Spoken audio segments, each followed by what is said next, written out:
association. Klein obviously couldn't just bring up the telepathist formula right at the start. However, he didn't hide his intention either. After all, the man opposite him was a spectator. He wouldn't be conned so easily. "Has Hood Eugen behaved unusually recently?" he first asked Daxter Guderian about the patient in the asylum who was a member of the Psychology Alchemists. Daxter examined Klein's eyes, expression, and gestures. He thought and said, "No, he's acting normal. Frankly speaking, I think if he really wanted to leave the asylum, he could immediately behave in a very healthy and very normal manner. But he hasn't done so, and he continues to stay in the asylum. He appears to be treating every patient. Yes, patients who exhibit chaotic, violent, or abnormal thoughts appear to be getting better. Maybe Hood Eugen is trying to train his Beyonder powers with this method." Psychiatrist Sequence 7? That corresponds to Spectator? Perhaps even higher. Since Hood Eugen isn't a doctor in the asylum but entered as a patient, it means that he hasn't truly grasped the acting method. It should be, as Daxter has guessed. He's probably training his Beyonder skills, and doing so resembles that of the acting method. To a certain extent, it could slow down the potion's negative influence. Hence, Hood Eugen decided to just take the asylum as his home. Klein openly showed that he was in deep thought regarding Hood Eugen's matter, because that would make Daxter Guderian feel that he knew and understood a lot, making him appear unfathomable. With this in mind, Klein guessed something else. The Psychology Alchemists hadn't grasped the acting method. After all, even a mainstay member at the Sequence 7 was unaware of this. In this era with few Beyonders, a Sequence 7 was considered mid-level in any secret organization. They were important enough to know crucial matters, especially those that could help members resist the loss of control. Plus, the Psychology Alchemists was a secret organization that had only been established in the last 300 years, or even earlier. It was understandable that they hadn't grasped or deduced the acting method. The only organization that brought up the method explicitly was the Secret Order. They were an ancient organization that had more than 1,500 years of history and could be traced back to the previous epoch. Hey, the Church of the Goddess is even older than the Secret Order. Just the Letter of Saints from the Revelation of Evernight clearly indicates that it's nearly 3,000 years old. That's not to mention the mythical legends before that. How could such an ancient church not discover the acting method? During the long history of a huge organization, there must have been members who experimented with various possibilities, just like Spirit Medium Daily. They might not have understood the principle of the acting method in detail, but they acted out the name of the potion correctly anyway. They would have discovered the gist of it through the good feedback they received. As that accumulates through the generations of Nighthawks, unless the higher-ups were a bunch of curly-haired baboons, it would be impossible to deduce the acting method. Klein's thoughts made the connection and was suddenly shocked. To the Nighthawks who didn't know of the acting method, someone like Spirit Medium Daily was a genius, an example that an ordinary member couldn't emulate. Hence, no one suspected that the experience of Daily and others could be adapted for their own use. But to those who have grasped the acting method, this would be extremely odd. Klein believed that in the long history of the Church of the Evernight Goddess, Spirit Medium Daily was definitely not the first member to have used the acting method to digest the low-sequence potions quickly. She might not even be in the top 10 or top 50.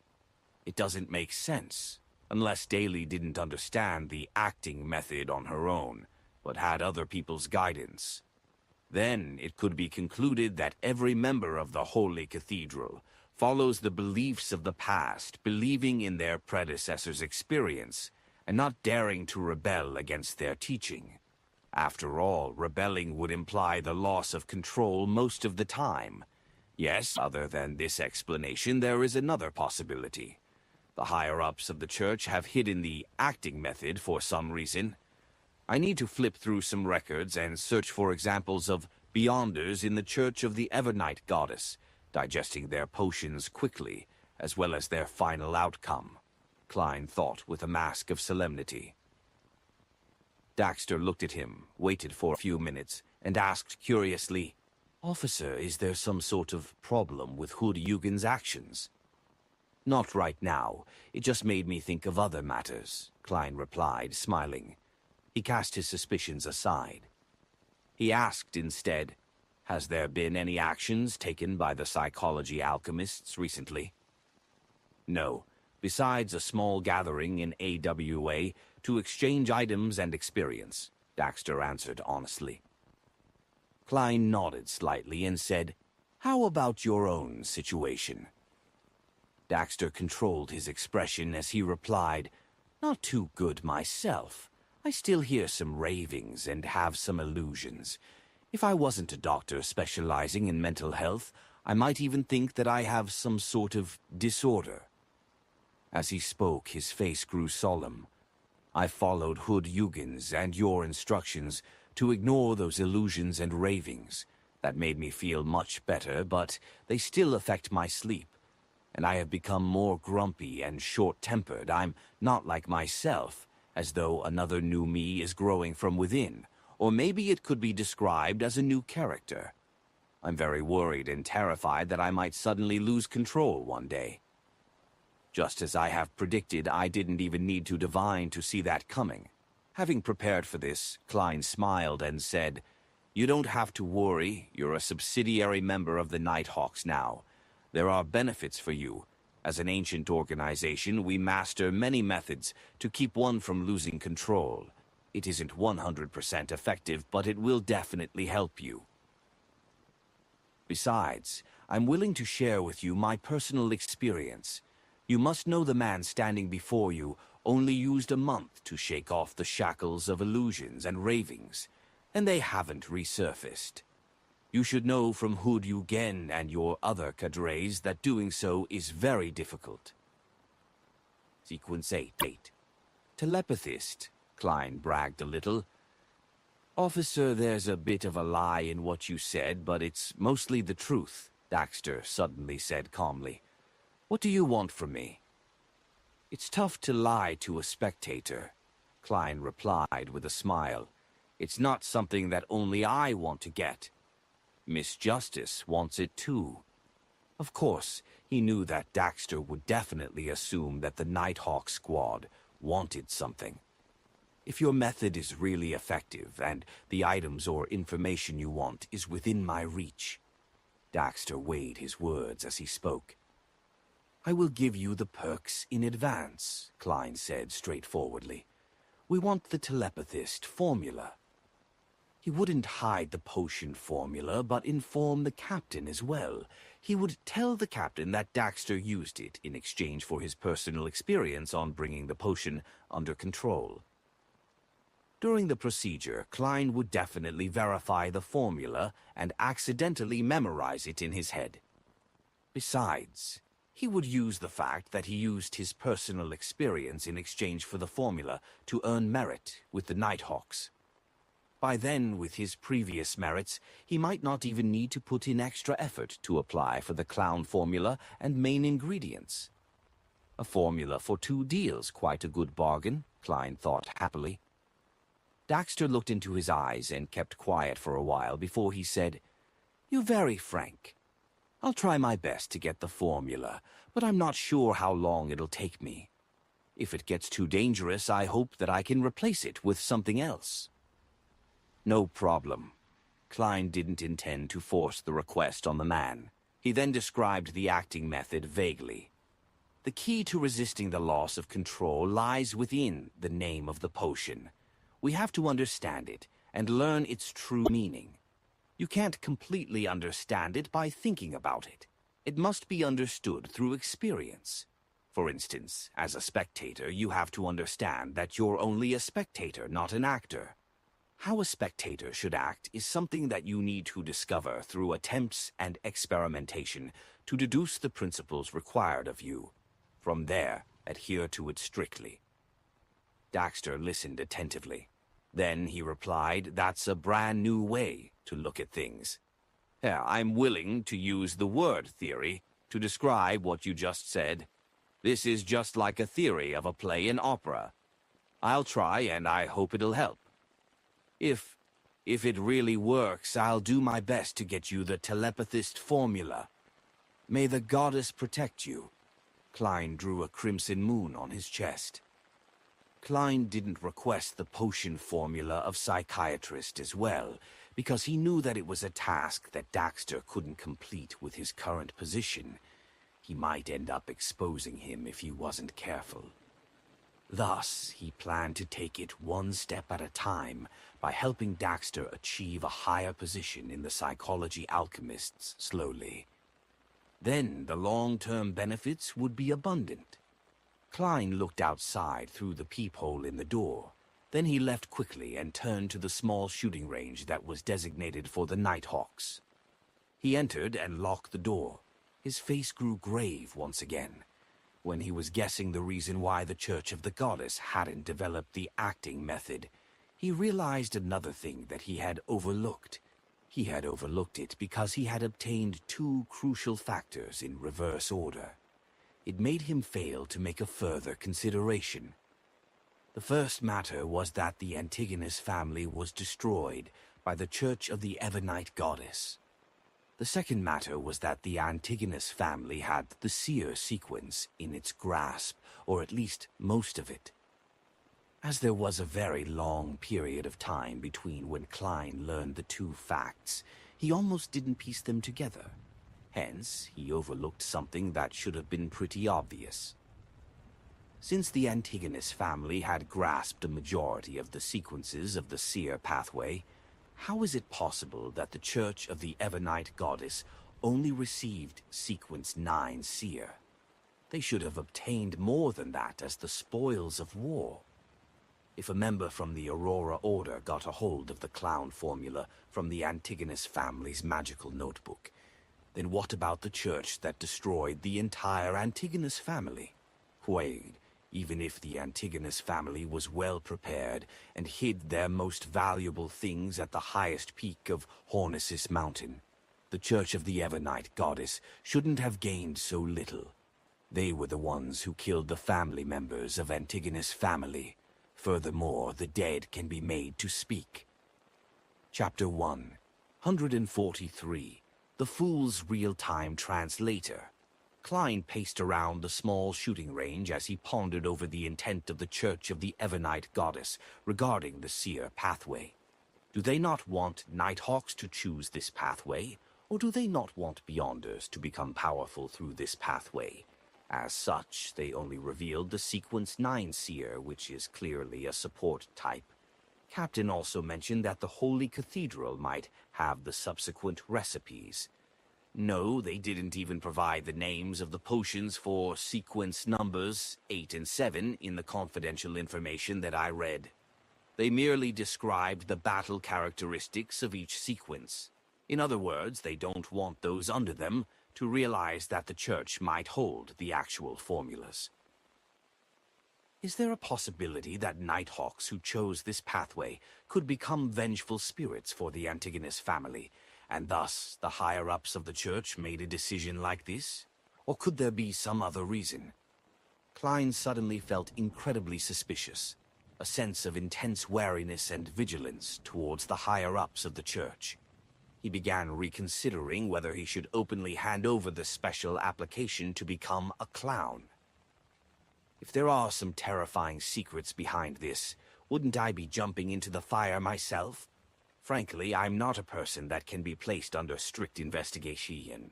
But the Tingan branch has handed the clown potion formula over to the Church. Any seer who learned of this would hope to advance. Isn't that normal? Sequence 8 is still considered a low sequence, so it shouldn't invite too much attention. The only problem is that I would only take a month to completely digest the potion and submit a special application. If the higher-ups are familiar with the acting method, they would be able to realize what I did immediately. Of course, I do have an excuse. I know spirit medium daily, after all. Old Neil, who is strict in abiding by the Mystery Prior's maxim, is also my friend.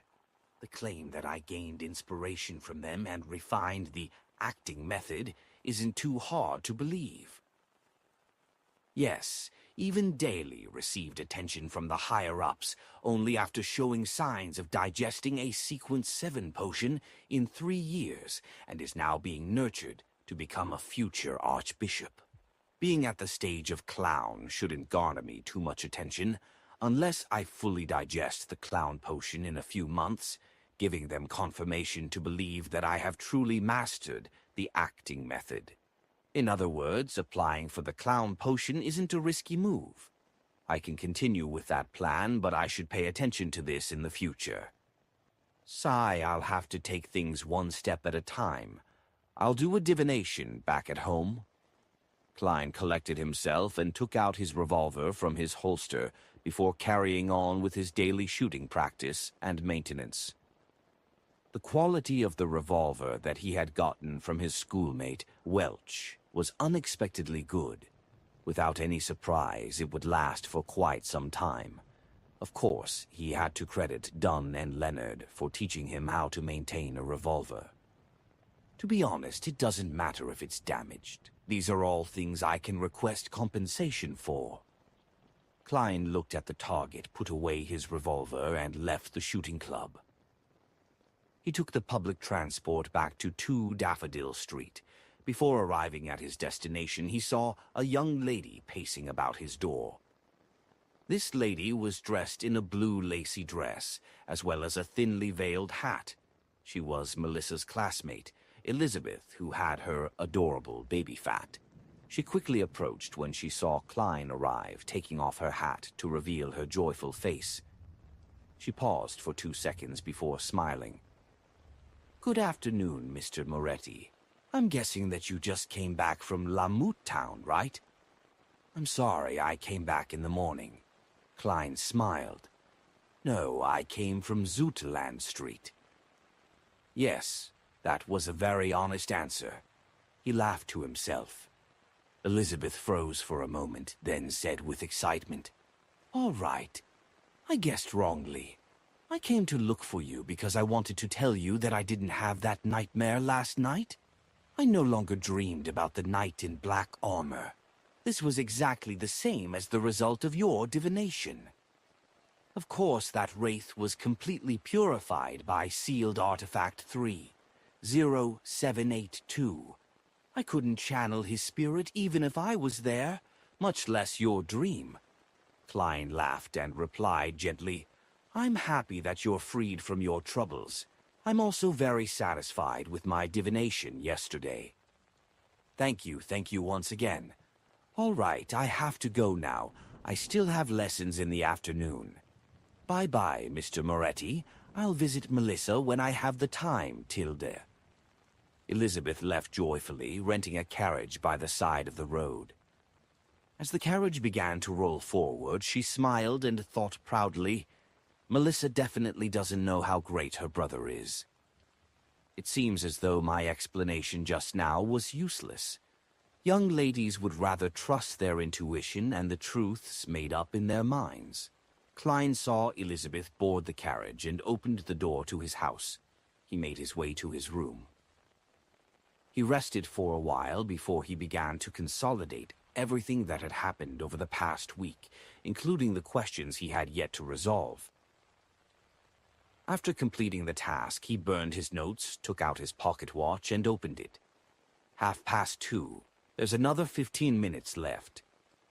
Seeing that he still had time, Klein put on his oldest suit and headed to Smyron Bakery at Iron Cross Street to buy a cup of sweet iced tea from Mrs. Wendy.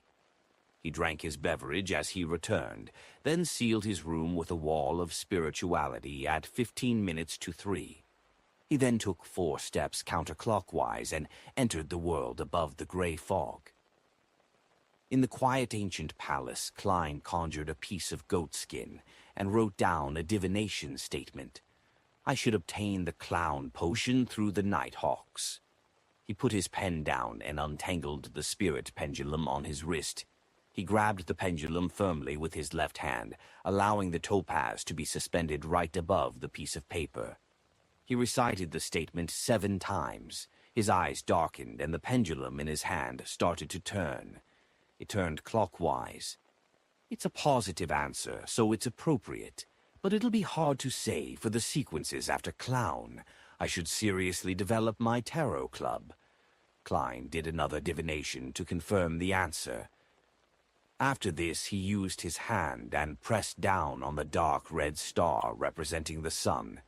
He wanted to bring the youth from the City of Silver in early and ask if he revealed whatever had happened in this world to the 6-member council. If he hadn't, then Klein would give him a better way of knowing what time the gatherings would start. In a room of the Berg household in the City of Silver, Derek sat silently by the side of his bed, waiting for the Fool's summoning. In order to avoid being near anybody, he didn't even go out of the house after he returned. He had nearly finished all the food in his room. Bearing with the hunger and hearing the growls of his stomach, Derek felt as though he was a living corpse roaming around on a dark plain. However, he remained silent, nor did he stand.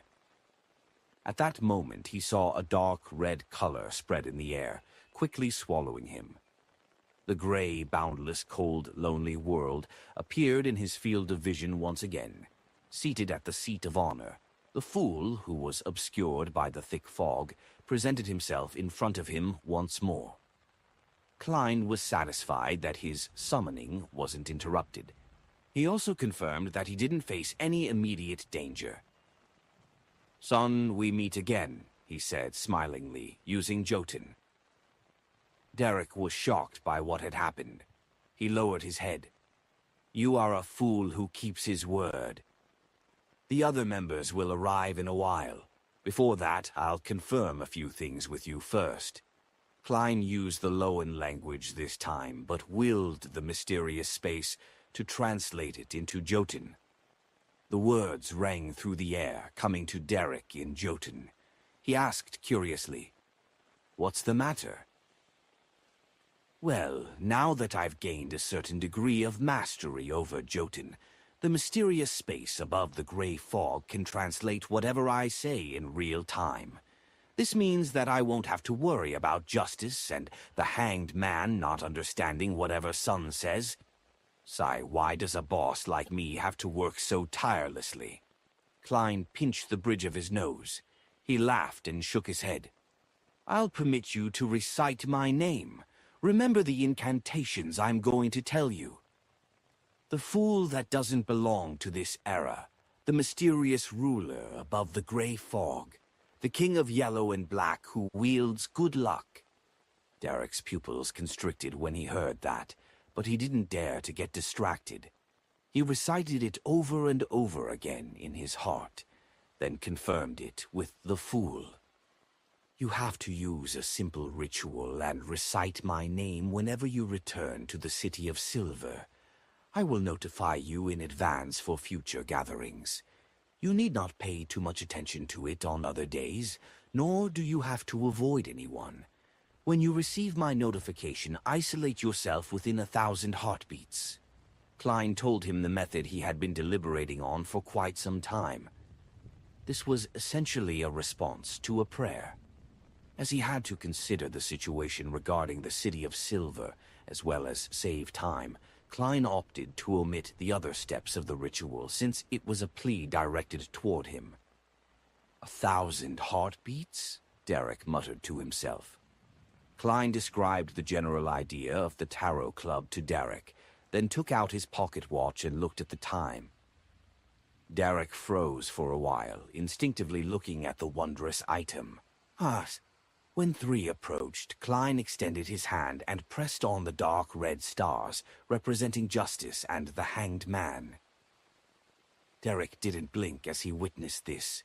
He saw light burst forth opposite and beside him as 2 hazy figures extended from within. Audrey Hall surveyed her surroundings and froze suddenly. She then heard the ever-calm voice of Mr. Fool. "This is our newest member. His code name is Sun." This is Miss Justice, and that is Mr. Hanged Man. Newest member. Audrey was shocked at first, then her shock immediately turned to joy.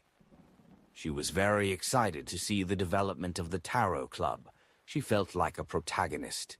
The Hanged Man Alger creased his brows, a little upset that the fool would drag in a new member so suddenly.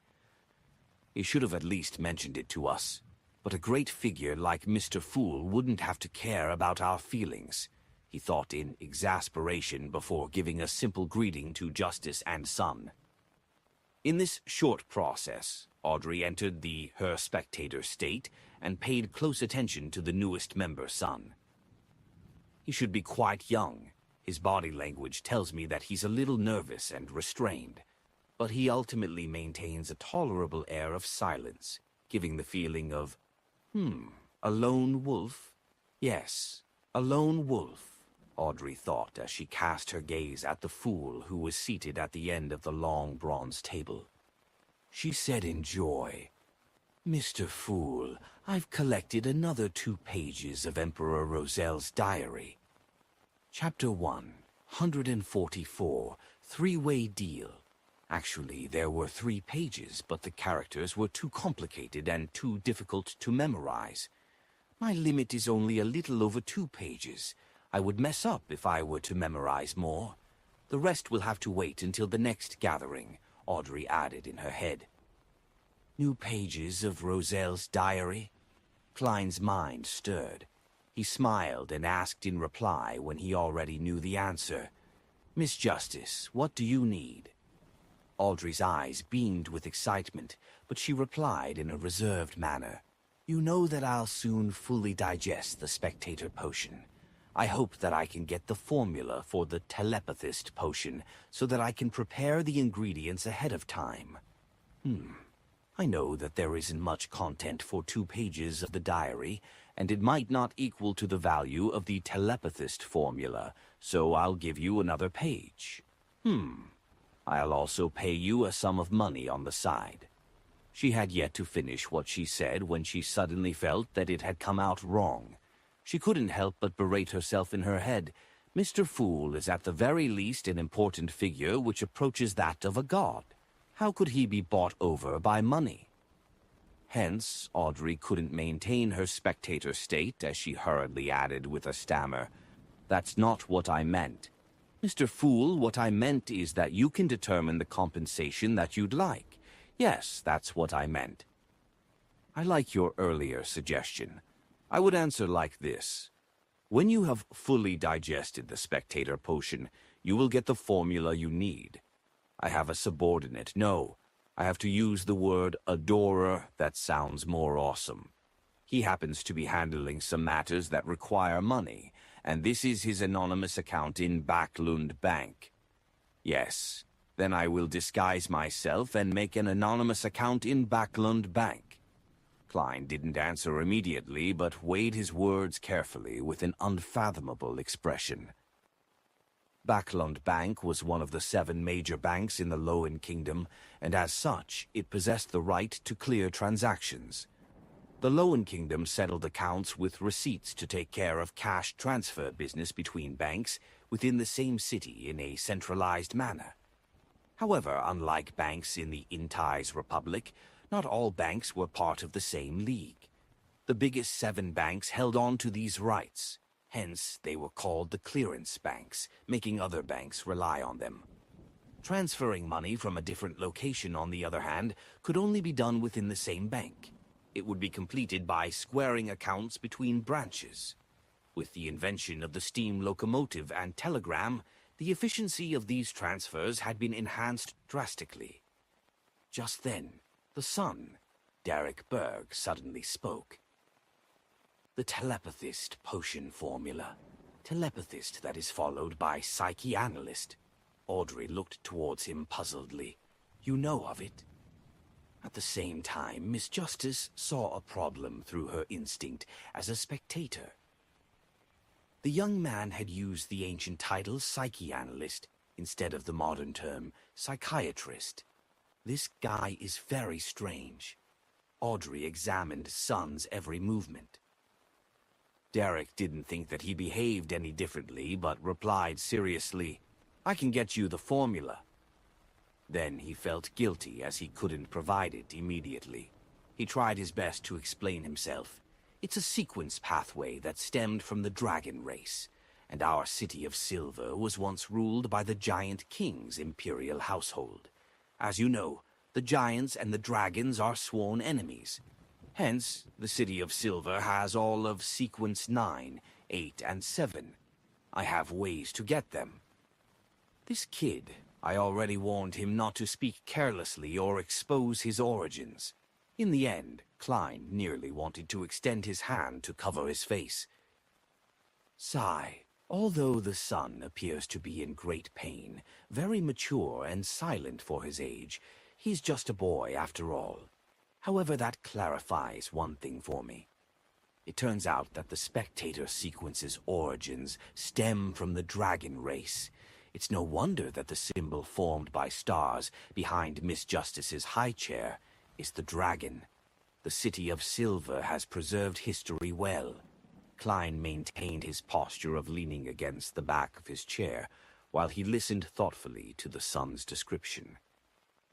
In fact, he could have easily stopped the son from exposing those matters, as long as he didn't help in the simultaneous translation. Justice and the hanged man wouldn't have understood him at all. However, Klein took a different approach. He felt that it might help him consolidate his mighty and mysterious image in the minds of the three members effectively. Hence, he listened with a smile and didn't make a sound. Giant King, Dragon Race, the City of Silver. Audrey was confused. She first took a look at the hanged man opposite her, but she could tell that he was shocked and confused as well from his body language. She looked sideways towards the seat of honor on the long bronze table. She saw the fool sitting on the high chair, engulfed in thick grayish-white fog. His right arm was placed on the armrest while he leaned sideways leisurely. He showed no shock, no curiosity, no thoughts, and no doubt. He only looked at them with a smile. He knows. He knew all of this. Audrey and Alger made the definite judgment almost at the same time. The City of Silver, I've never heard of this place. Where is it? Audrey probed while Alger listened attentively. At that very moment, Derek Berg's head was filled with questions as well. He could tell that, besides the godlike fool, Justice and the hanged man were some sort of beyonder. In the forsaken land of the gods, besides the people in the City of Silver, Derek had never seen another living human. So, he asked in reply, if you aren't residents of the City of Silver, which city-state are you from? Sigh. Klein couldn't help but wish to sigh again. Audrey trembled her lips momentarily at a loss for words. Yes. The hidden meaning behind his question is that if you don't want to answer a similar question, don't pry into the questions about where the other person lives. Miss Justice nodded faintly and elegantly kept quiet. Obviously, Alger had misunderstood the son's intentions as well. He didn't know the other person was really just asking straightforwardly, so he kept quiet too. When Derek didn't receive any reply, he seemed to realize what was happening. He didn't bring it up again and instead said, I will try to get the telepathist potion formula as soon as possible. I would like to use it to exchange for the beginning sequence pathway of the sun. Sun sequence pathway? Sequence 9 Bard, Alger asked in reply. Derek thought and said, Probably, but I lack information about it.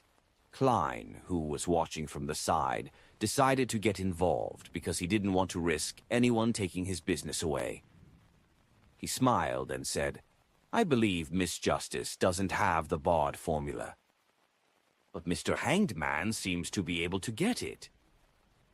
Seeing Audrey nod, Klein continued with a faint smile. I will give the sun the Bard formula. The sun will pass the telepathist potion to Miss Justice as soon as possible. Try to get it done within the next 2 gatherings. Miss Justice, please pass me the new pages of Roselle's diary. Then, the deal is done. Yes, according to the law of equivalent exchange, the son is on the losing end of this transaction, but as of now, he has only made a promise. When he really provides the telepathist formula, Miss Justice can consider how to compensate him again, or I will compensate him while Miss Justice provides money to one of my adorers who needs to do some things recently. Heh. That's because the son might not necessarily be able to receive Miss Justice's cash or ingredients as compensation. Klein intentionally added that final statement to redirect the hanged man and Justice's focus onto the fact that Sun might not be able to receive her compensation. He also did that to place himself in an unfathomable position. Then everyone would ignore the adorer that lacked money. Might not necessarily receive the compensation. Where exactly is the sun, the southern continent? Alger suddenly creased his eyebrows. The origin of the sun is mysterious too. As expected, Mr. Fool does have subordinates in reality. Audrey finally saw her hope of becoming a Sequence 8 telepathist. What other thoughts could she have? She suppressed her excitement and flashed a faint smile as she said, "I have no objections." "Neither do I." When Derek saw that he could obtain the beginning sequence of the sun pathway, he nodded without hesitation. He couldn't care less about the additional compensation. Alger, who was out of the three-way deal, didn't have the right to speak. Although he could get the formula of Bard, he would need to wait a week or two as well. At that moment, Klein, who had successfully delayed the compensation to the next gathering, or the following one after, pressed his palm forward happily. The Bard formula surfaced. Main ingredients: a crystal sunflower, or an adult flint bird's tail feather, or a firebird's tail feather, a piece of siren rock or a singing sunflower. Supplementary ingredients: a blade of midsummer grass, 5 drops of July wine juice, a blade of elf dark leaf. He sent the formula before the sun, and saw the young man first crease his eyebrows and then relax. Yes, the ingredients in the forsaken land of the gods will still be known by their ancient names. Luckily, my formula was obtained directly from the eternal blazing sun. The knowledge that I gained used ancient names and various replacements. Klein suddenly cast his eyes of realization towards Miss Justice. Audrey looked at the son, who was memorizing the formula. Then she quickly willed the 2 pages of the diary that she had memorized. The diary immediately appeared on the yellowish-brown goatskin and with a flash appeared in Klein's hands. Just like before, he started reading immediately. The 3rd of November. Matilda is 3 months pregnant now. I even find those maidservants who come from the villages beautiful. No, I can't lower my standards. Coincidentally, Countess Floreus has invited me to join a private party. Heh. The 8th of November, Archbishop Fane Estin sought my help. What can I do for an archbishop? The 9th of November. It turns out that there is actually a secret hidden within sequence pathways. Archbishop Estin told me that after becoming a Sequence 5 Beyonder, the rest of the sequences could be replaced with sequences of the same level from 1 or 2 other pathways. In other words, it starts from the mid-sequence to high sequence. But this is only limited between those 1 or 2 pathways. If it's replaced with a potion from a wrong pathway, semi-insanity is the mildest outcome, and one can't advance any further. This way, one can begin substituting pathways from Sequence 4 onwards. Sleepless and Corpse Collector pathways. Yes, the Church's Savant and Mystery Prior pathways can also substitute for one another at a high sequence. Chapter 145. Request for Cooperation. Some pathways are interchangeable after Sequence 5. That's different from what the Nighthawks told me. Isn't it a fact that you cannot change your pathway after you choose one? Wasn't it mentioned that diverging from your pathway would allow one to obtain strange, mysterious powers, but that person would definitely go insane and would never be able to advance? To think that there are some hidden exceptions to this. Klein looked at the diary, his pupils constricting. He didn't think that the Emperor Roselle would spout nonsense about something like this. After all, the surprise in his words were so real. But he didn't assume that the information Emperor Roselle had received was definitely correct. There was also a possibility that he had been lied to, or that he had misinterpreted the information. I will need to verify this. I'll commit it to my memory first, Klein reminded himself, then thought deeply about this. If what Roselle described here turns out to be correct, then the sequence pathways go deeper than what I imagined. It hides many secrets. The complete pathway possessed by the Nighthawks is sleepless. They also possess a relatively complete path in the Corpse Collector, which they have up to Sequence 4. To think that those are interchangeable after Sequence 5. The other potion chains they have are even less complete, as some pathways only possess the first sequence. Similarly, the Church of the God of Steam and Machinery holds the complete pathway of the Savant, and has a relatively complete pathway for the Mystery Prior. These can also be interchanged at high sequences. Interesting. I wonder which pathway is interchangeable with the Seer pathway. The Apprentice or Marauder that was mentioned by the Emperor. There's a high possibility that the first 5 sequence pathways of the Seer pathway would each provide a separate ability, and that these abilities would be combined at Sequence 4. At that stage, there should be no way to interchange it with some other potion. Klein retracted his thoughts, once again placing his attention onto the diary. He noticed that although the 2 diary pages were connected, the content was not in chronological order. The dates belong to 2 different periods. This could be a mistake made by whoever copied their contents. The 9th of April. The relationships between the Church of the Eternal Blazing Sun, the Church of the Lord of Storms, and the Church of the God of Knowledge and Wisdom are poor. They see each other as enemies. The Church of the Evernight Goddess is at odds with the Church of the God of Combat from the Feysac Empire. This can be taken advantage of. These are all facts worth considering. The 13th of April.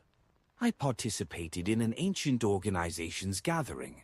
I never expected them to be members of this organization as well. It sure was frightening. To think that the second blasphemy slate was in the hands of this organization. This is the first time I'm seeing this legendary item. Indeed, it was hiding an unimaginable secret. Heh. Perhaps there will come a day when I will create a blasphemy slate unique to me. No, a set of them, with each one hiding an ultimate secret. Holy F***, asterisk K, Emperor. Why didn't you specify the name of this ancient organization? You're killing me?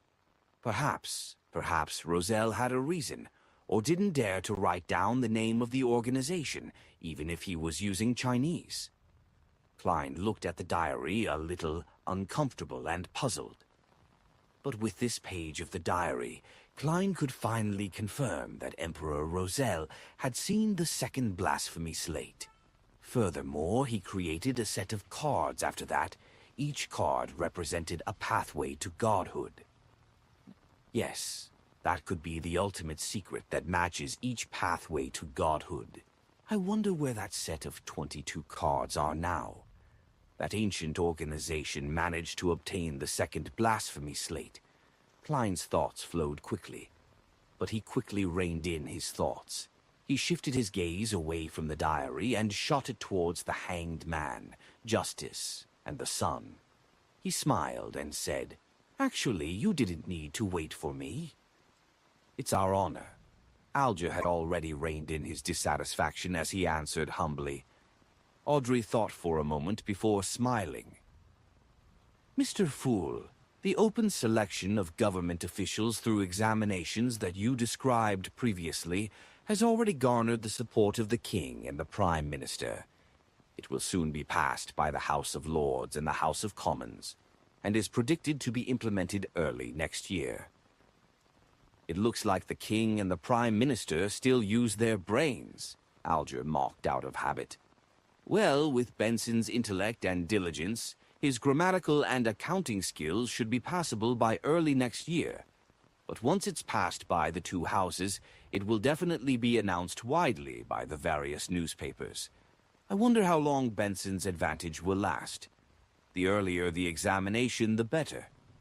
There's no way Benson can triumph over the elites who graduated from the various universities in such a short period of time.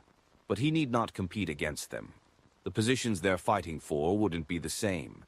Those people might only have their sights trained on positions such as the cabinet secretary or finance secretary.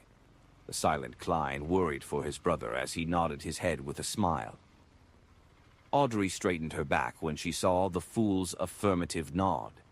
She said with a smile, "Mr. Hanged Man, you got me to check on something for you previously.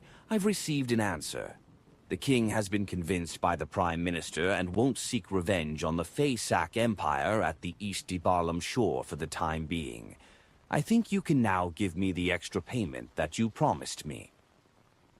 Alger thought for a few seconds before saying, "Miss Justice, thank you for your answer. This eases my concerns over certain things. What kind of extra payment do you want? I'll consider it if it's within reason."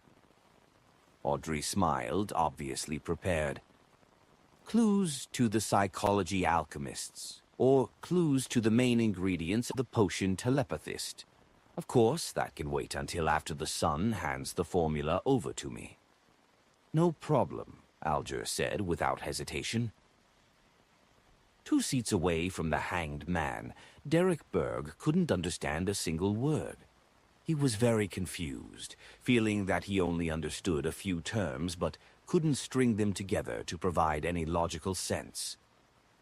A method of selecting officials through examination. A king and prime minister, House of Lords, House of Commons, East Balam Shore, Faysac Empire, psychology alchemists. He understood none of that. Faysac. The root of the word came from Jotun. What connection did it have with the fallen giant king's imperial household?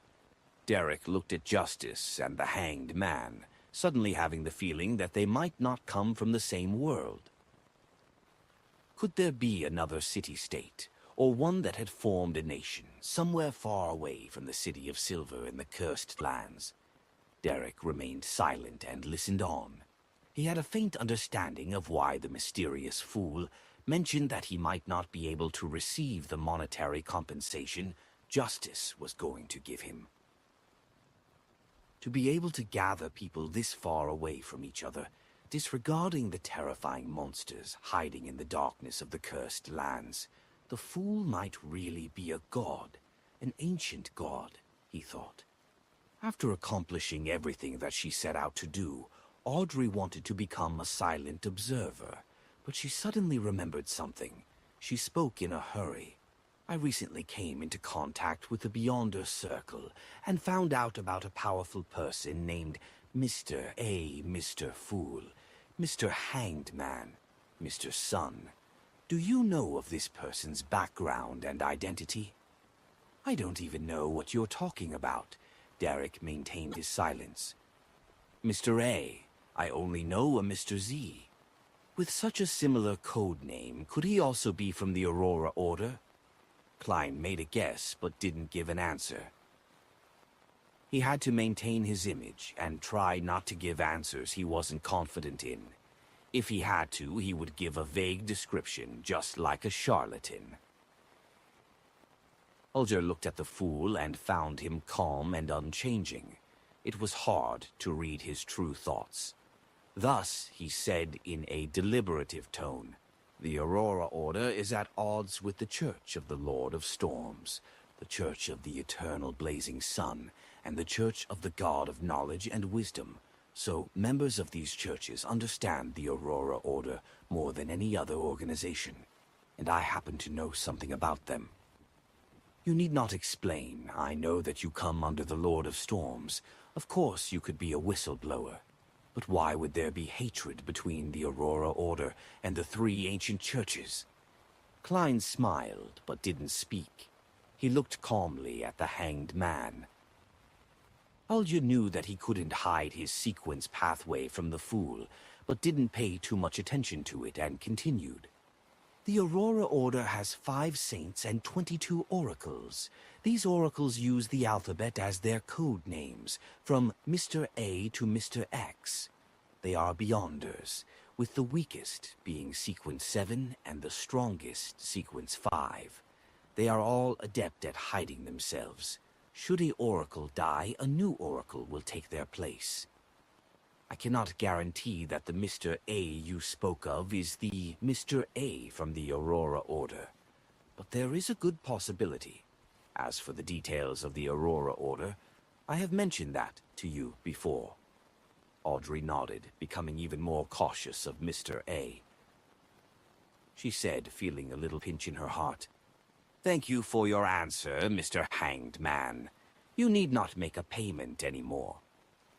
"No, I wish to ask for your help with the answer just now, as well as provide extra compensation," Alger said with a deep voice. "What help?" Audrey asked curiously. Alger thought for a few seconds before saying, "I received intelligence that the pirate Kilangos, codenamed Rear Admiral Hurricane, has secretly gone on shore and infiltrated Backlund. I don't know what he's up to, but I hope that you can help me locate his whereabouts. As for whatever happens afterwards, you need not put yourself in danger." Rear Admiral Hurricane Kilangos, one of the 7 great admiral pirates. Audrey widened her eyes, and almost unable to maintain her spectator state. What was the thing she wanted to do the most after she became a Beyonder? It was, of course, to interact with the people that only existed in the fables of the nobles. Yes, he's a Sequence 6 Beyonder of the Path of the Sailor, a wind-blessed. He also has a miraculous item that could be classified as a sealed artifact. He's quite crafty and cruel. Don't attempt to deal with him, Alger introduced seriously. He suddenly turned to Klein. "Mr. Fool, can I get your adorer to assist me at the critical moment? I would pay a price that interests you." "The only adorer I have is myself." Klein lampooned to ease his emotions as he smiled. "Here, that is built on the premise that my adorer happens to be in Backlund." "All right." Alger retracted his gaze, a little disappointed, but also a little expectant. Chapter 146, Creeping Hunger. "What's so special about Kilangos' magical item?" Audrey asked, slightly confidently. She considered it carefully and suddenly realized that she had a decent ability to locate people in Backlund. Firstly, her father was one of the most wealthy, connected, and reputable nobles, while she was quite popular amongst the younger generation too. Hence, in the upper middle class of the society, she had quite a few resources to take advantage of. Secondly, the 2 Beyonders that she knew had their own circles as well. Apprentice Fours was originally a clinical doctor and was now an author. She knew quite a number of people in the literary world and publishing industry, as well as among the middle-class doctors. Arbiter Shio Derecha had helped many middle-lower class people to coordinate and mediate disputes over a long period of time. She was also quite famous in East Backlund Borough, among the working class and mafia. She had a lot of hidden channels. Plus, considering the Beyonders that they knew and their circles of influence, their ability to look for a person wasn't to be belittled. Towards Justice's question, Alger answered almost straight away without hesitation or thought. "No one knows the real name of the magical item, but the people who have come into contact with it call it the Creeping Hunger. Kilangos uses a living person's soul and flesh to satisfy it every other day. Otherwise, it would consume its owner as a replacement." This could be one of the most important clues to seek out Kilangos, Audrey said, creasing her eyebrows. She felt utter discomfort and extreme hatred towards any evil item that desired a living human's fresh blood and soul. Yes, but in a big city with at least 5 million people, a few vagrants going missing wouldn't be noticed, Alger reminded her. Ever since he got his hands on the creeping hunger, Kilangos has been very difficult to deal with. He was originally a wind-blessed. He possesses great beyonder power in domains related to water, wind, and the weather.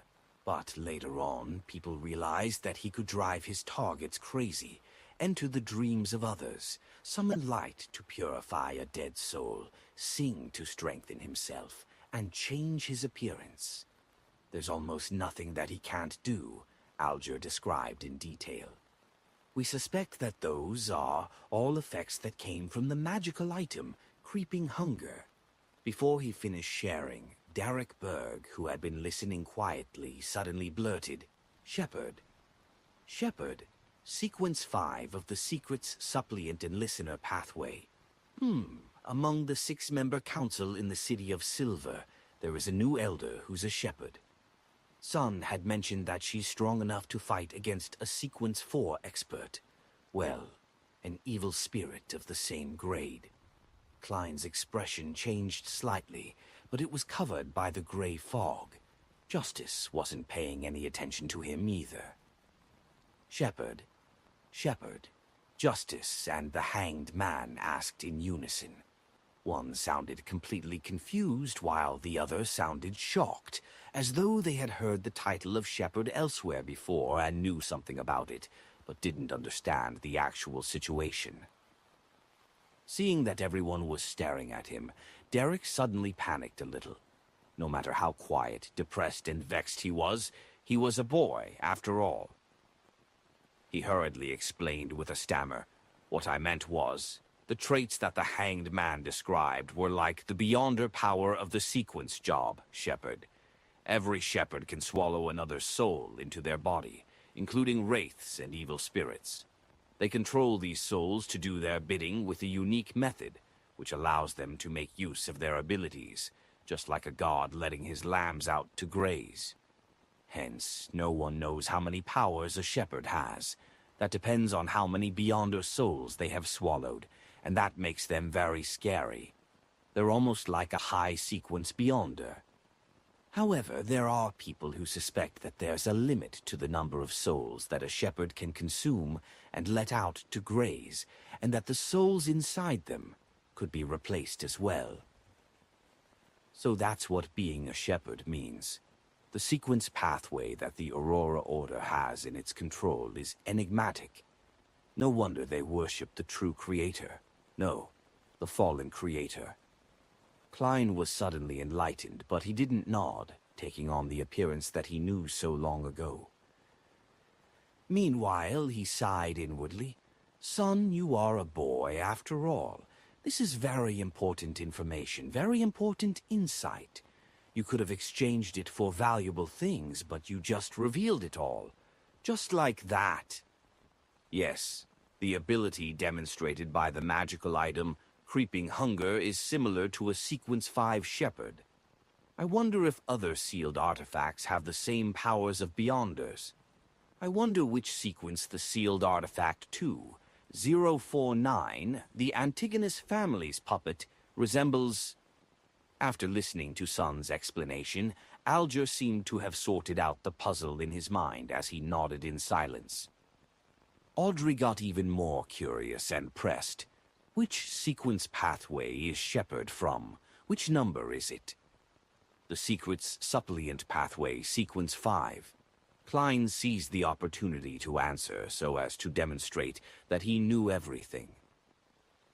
Secrets Suppliant, Aurora Order.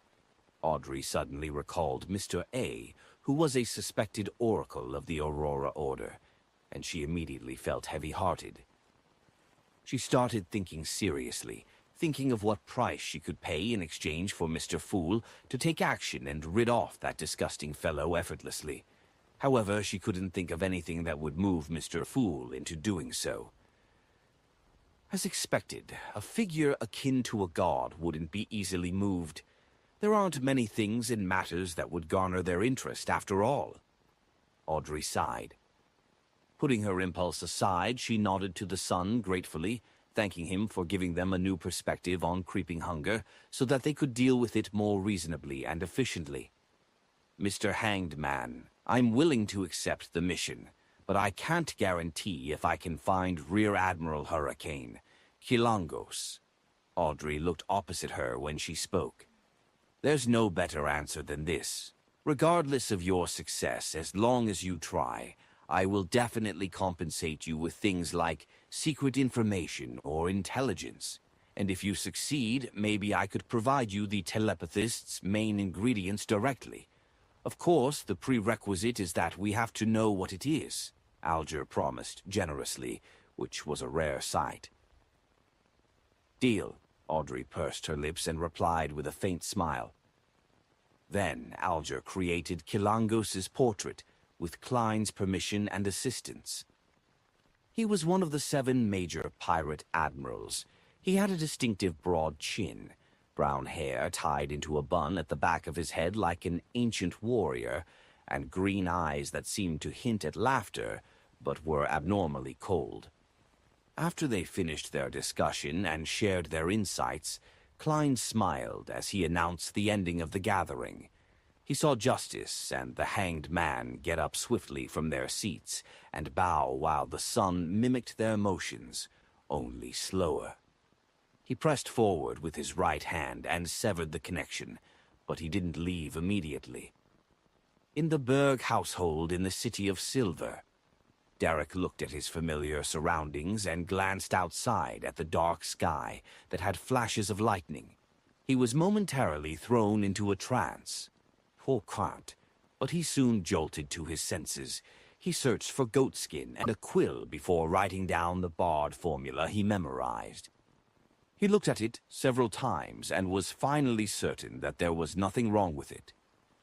Derek wasn't worried that possessing the bard formula and becoming a different Beyonder would gain the suspicion of the upper echelons of the City of Silver. This was because, in past exploratory expeditions, members of those elite troops would often collect some formulas, ingredients, and strange artifacts from the monsters in the abandoned and destroyed cities. During this process, it was normal that people kept some of the loot privately. As long as it didn't involve anything too important, the captains and higher-ups would tacitly overlook it. With time, some formulas started going around through non-official channels within the City of Silver. Some became the foundation of strong families, from generation to generation. The things of the dark surrounding the City of Silver were relatively fixed. Some ingredients could be obtained easily, while some could only be encountered if one went far into the cursed land. Putting aside the goat skin, Derek recalled the mysterious fool's instructions. Hence, in his simple bedroom, he lowered his head and simply prayed, "The fool that doesn't belong to this era. The mysterious ruler above the gray fog. The king of yellow and black who wields good luck." Jotun was a very ancient language. It came equipped with the mystical properties demanded by rituals, prayers, and spell casting. Therefore, Derek didn't need to change the incantations into ancient Hermes. The fool that doesn't belong to this era. Klein, who was seated at the seat of honor at the long bronze table, suddenly heard prayers reverberating in his ears. He then saw the crimson star that corresponded to sun blinking. He didn't try to touch it, but planned to reply to him 10 minutes before the next gathering, so that the City of Silver Youth would make preparations to be alone. The most important part was for him to evade the conversion of time and date, to decrease the possibility of damaging Fool's mighty image. After he confirmed that, Klein wrapped himself up with spirituality and stimulated a descent. Returning to his room, Klein removed the spirituality wall and took a break before he got ready to head out again. It wasn't necessary for him to play the role of a seer. and he didn't have to fix his trip to the divination club into his daily schedule. He would only visit occasionally to make some extra pocket money and fulfill his supervision as a nighthawk. Originally, Klein wanted to laze around through the entire afternoon, but he suddenly thought of something that he had yet to do. So he had no choice but to gather himself up. According to his appointment, he had to pay Detective Henry a visit that day and accept the final report about the Red Chimney investigation. Sigh. I've heard that the big-timers are all quite busy. I still have to spare some time to go to the Tingyin Family Servant Assistance Association with Benson and Melissa to look for a good maidservant. Klein unwillingly changed his shirt, put on his black tuxedo, and held his silk top hat and silver-inlaid cane before walking out the door like a gentleman. At Beswick Street, under Henry's private detective company, Klein put on a mask and lowered his hat as he went across the street quickly and entered the stairway. Chapter 1, 147, Night Visitor, in the office of the private investigator. Sir, your request has been completed, Detective Henry said to the gentleman in front of him with his hoarse voice. He heaved a sigh of relief. This wasn't an easy mission, nor was it too difficult, but it used up a great deal of our resources and energy. To be honest, I'm a little regretful. I regret setting too low a price for this mission. No matter what you say, I will not pay a single penny more, Klein emphasized in his heart. He pointed at the thick stack of documents on the coffee table and asked, "Is this the investigation report?" Yes. Henry pressed on the report that had at least 60 pages and sighed. This is the most troublesome report that I've completed. He hadn't even finished his sentence when he saw Klein hand over £4 in cash. His attention shifted to determining the authenticity of the notes. This is the remainder of the fees. Klein held the thick stack of notes. Henry coughed. You sure are a gentleman that keeps to his word. Sigh. I didn't expect the investigation report to use this many pieces of paper. It was completely out of my budget.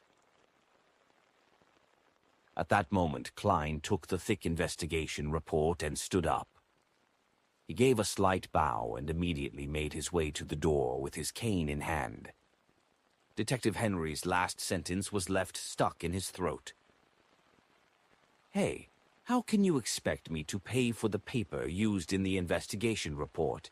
That should be included in the fees already.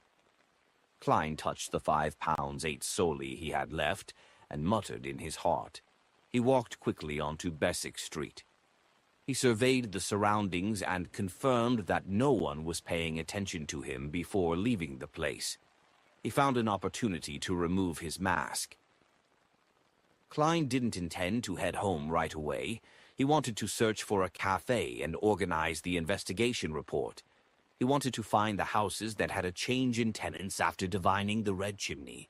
He could then conduct his search before dinner. There were many cafes in the area, but none of them met Klein's criteria. Ever since steam and machinery became the symbol of the times, more and more cafes had toned down on their decor and become something like cheap restaurants. They provided refreshments, coffee, bread, and dishes like pea and mutton stew to the busy workers. Thus, respectable ladies and gentlemen no longer went to cafes to discuss things. They no longer viewed these actions as being symbolic of their status. Various clubs started appearing and replaced cafes as a place for socializing. After some time, Klein finally found a cafe that had a decent atmosphere.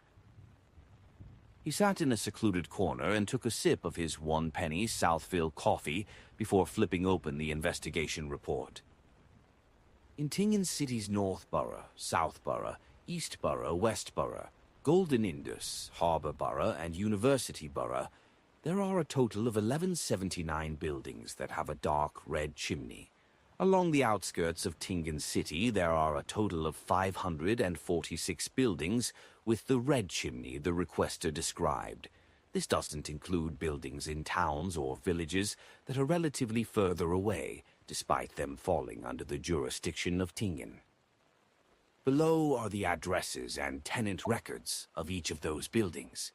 As per the request, the activities within the last 3 months are recorded in more detail. Klein flipped through page after page, occasionally making notes on paper he brought around with a fountain pen. Finally, when he found the type of red chimney he had seen, he realized that there was a change of tenants in 25 buildings. That's not too many. I should try to finish my investigations within 2 days. After all, I've seen that red chimney and parts of the house in my dream.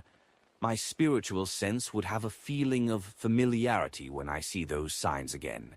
I'll confirm the target that way. In other words, I'm a living investigation machine. Klein nodded. He split the buildings based on their location and planned to investigate 15 of them that day. He didn't need to do a divination to get an answer if these investigations would prove dangerous. Since there was a change of tenants, that would mean that the mastermind behind the coincidences had already left. Let's hope that the new tenants know what the previous tenants look like. But since the person behind the scenes can control my fate without anyone noticing, to the point of making the coincidences feel so natural, he would definitely have a way to remove any traces he might have left behind. I can only pray to the goddess and hope that he left behind some sort of clue. Klein sighed. He pumped himself up and put on his hat. He then grabbed his cane and the report before leaving the cafe. Klein spent 2 soldi on a rented carriage and visited 15 buildings with the red chimneys before dinner. Unfortunately, none of the buildings was the one he saw in his dream. It would be quite troublesome if tomorrow's investigation yields the same result. He might still be living in the house with the red chimney, even after I saw it in my divination. This could say that he is very confident and isn't afraid of my investigation. In fact, he might not even be afraid of the Tingen Nighthawks. Or perhaps he doesn't know that he's been exposed. That would mean that the power resisting my divination was a power not belonging to him. Klein stood in front of 2 Daffodil Street and analyzed the various possibilities. A few minutes later, he patted down his tuxedo and pressed on his hat before taking out his key and entering the house with a smile. He intended to prepare stewed mutton and honey-glazed barbecue for Benson and Melissa that night. At 11 in the evening, the siblings bade each other good night and returned to their respective rooms. Klein closed the door to his room and stood before his desk. He looked outside the oriel window with the light of his gas lamp. At that moment, the streets were engulfed in darkness, with only a few street lamps illuminating the way. Stars dotted the screen that was the night sky. There were many stars, they were just not clearly visible. I wonder what Backlund is like with its titles of the Land of Hope and the Capital of Capitals, Klein muttered to himself. He extended his hand to grab his curtain, intending to draw it. Woo! At that moment, a sinister wind blew at him without warning. The light from his lamp turned a dark green. Klein subconsciously took a few steps back. His occupational instincts made him tap his left molars twice. At the same time, he leaned toward the bed and tried to reach for his revolver under his pillow. In his vision, a face suddenly protruded from the wall above the desk and under the gas lamp. It was a translucent face without any eyes or nose. All it had was a mouth. "Do not fire," the face with a mouth spoke. "It can communicate?" Klein already had his revolver in hand as he took aim. "What do you want?" he asked in a deep voice. The face chuckled. "I'm Daly." Daly. Spirit Medium Daly. The Spirit Medium Daly who was sent to the Backlund Diocese? Klein raised his brows in doubt. "Madam Daly, I know that this method of visiting you is a little rude. I should have given you a warning so you could make the necessary preparations. but it isn't convenient for me to meet you right now, and so I can only communicate with you using this little guy." The translucent face laughed. Even though the voice is different and jarring, the manner of speech is indeed Madame Daly's style. The abilities of a spirit medium sure are cool, Klein reflected wistfully. He didn't lower his revolver as he asked, "Madam, what do you want to talk about with me?" "If I were you, I would first seal the bedroom with spirituality. Otherwise, your family members might think of you as crazy." The translucent face quipped, "Heh, you need not be so cautious. I came back to Tingen in secret because of Dunn's letter. You know that a Nighthawk cannot leave the area they are assigned to at will." The captain's letter. Klein didn't approach the desk. Instead, he felt for the holy night powder he had in the hidden pocket of his black windbreaker. "Dunn and I are both Beyonders that started with the Tingen Nighthawks. We have always maintained a good relationship. Last Thursday, yes, Thursday, he sent me a letter and mentioned you. He said that you emulated the maxim of a mystery prior, came up with a set of rules for a seer, and claimed that it was effective in helping you grasp your potion. From then on, you no longer hear sounds and see visions that you shouldn't. Dunn said that it was similar to what I did." Heh. Are you not going to seal the room? I personally do not mind your brother and sister misunderstanding," the translucent face said at an adequate pace. "So that's the reason. She's indeed Madame Daly." Klein heaved a sigh of relief, pushing the holy night powder back into the inner pocket. He then walked to the desk and took out the silver dagger he used for rituals from the drawer. He quickly built up a wall of spirituality before turning to the protruding face. "Madame Daly, what else did the captain talk about in the letter?" "He only expressed his own confusion and said that he seemed to understand something, yet he couldn't describe it clearly. He hoped to get my opinion on the matter," Daly said with the help of the face without eyes. "And when I read the letter this morning, I knew that you aren't as clueless as you pretend to be. Heh, Mr. Moretti, I think that you have deduced the acting method." "That's the reason you came looking for me?" Klein neither confirmed nor denied her statement. "Daly clearly knows about the acting method." He calmly made the judgment. Daly's translucent face revealed a slight smile. "Yes. I believe that we should be honest with each other. I know that you have deduced the acting method, and you also know that I grasped the acting method as well." Sigh. "But what's making me unhappy is that I used nearly 2 years to understand it yet. You've only been a Beyonder for 1.5 months. Klein fell silent for a while after hearing Daly. He then smiled honestly. "That's because I have you as my role model." He wanted to say that he was standing on the shoulders of giants, but ultimately decided not to give the Emperor Roselle a chance to appear in the conversation. Chapter 148, Messenger. Klein's reply made Daly chuckle. The translucent face with only a mouth said, "Even though you found inspiration through the maxim of the mystery priors, and confirmed your theories through my experience and performance, it only took you a month to understand the acting method and come up with your own seer principle. That shows that you possess outstanding wisdom and an open mind." Klein didn't engage in the topic which made him guilty, but instead asked in response, "Madam, do the higher-ups in the church know about this so-called acting method?" "No doubt they understand it very clearly. I once read through the historical information in the church and searched through stories of people ignoring the norms and advancing quickly. I realized that there were more than a few Nighthawks and bishops who have done so. I'm not the most unique one either. But their ending..."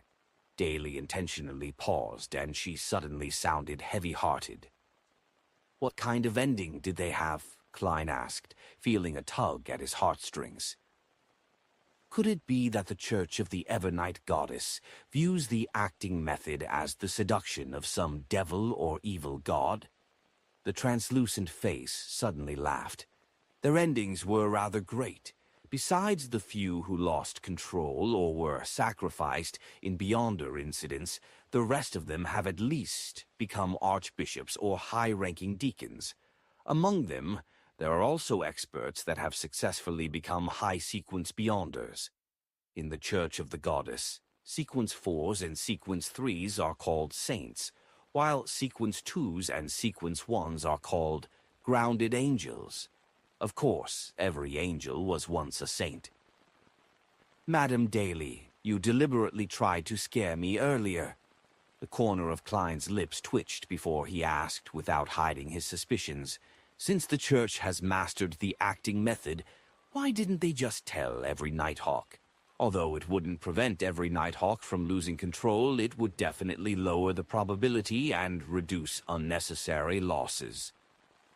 A sense of loss appeared on the translucent face. I have no idea why either.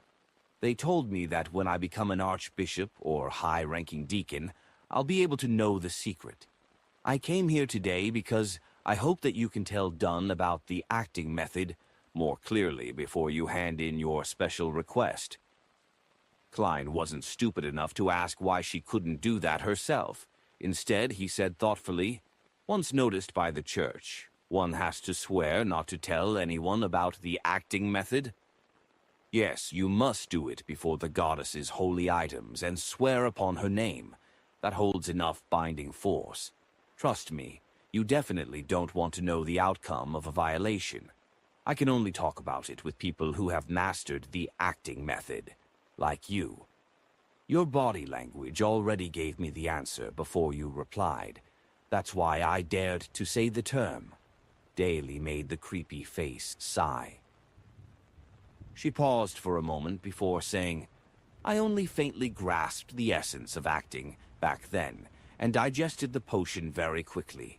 Yes, among the higher-ups in the Church, using the term digesting to describe the control of the potion is very aptly worded.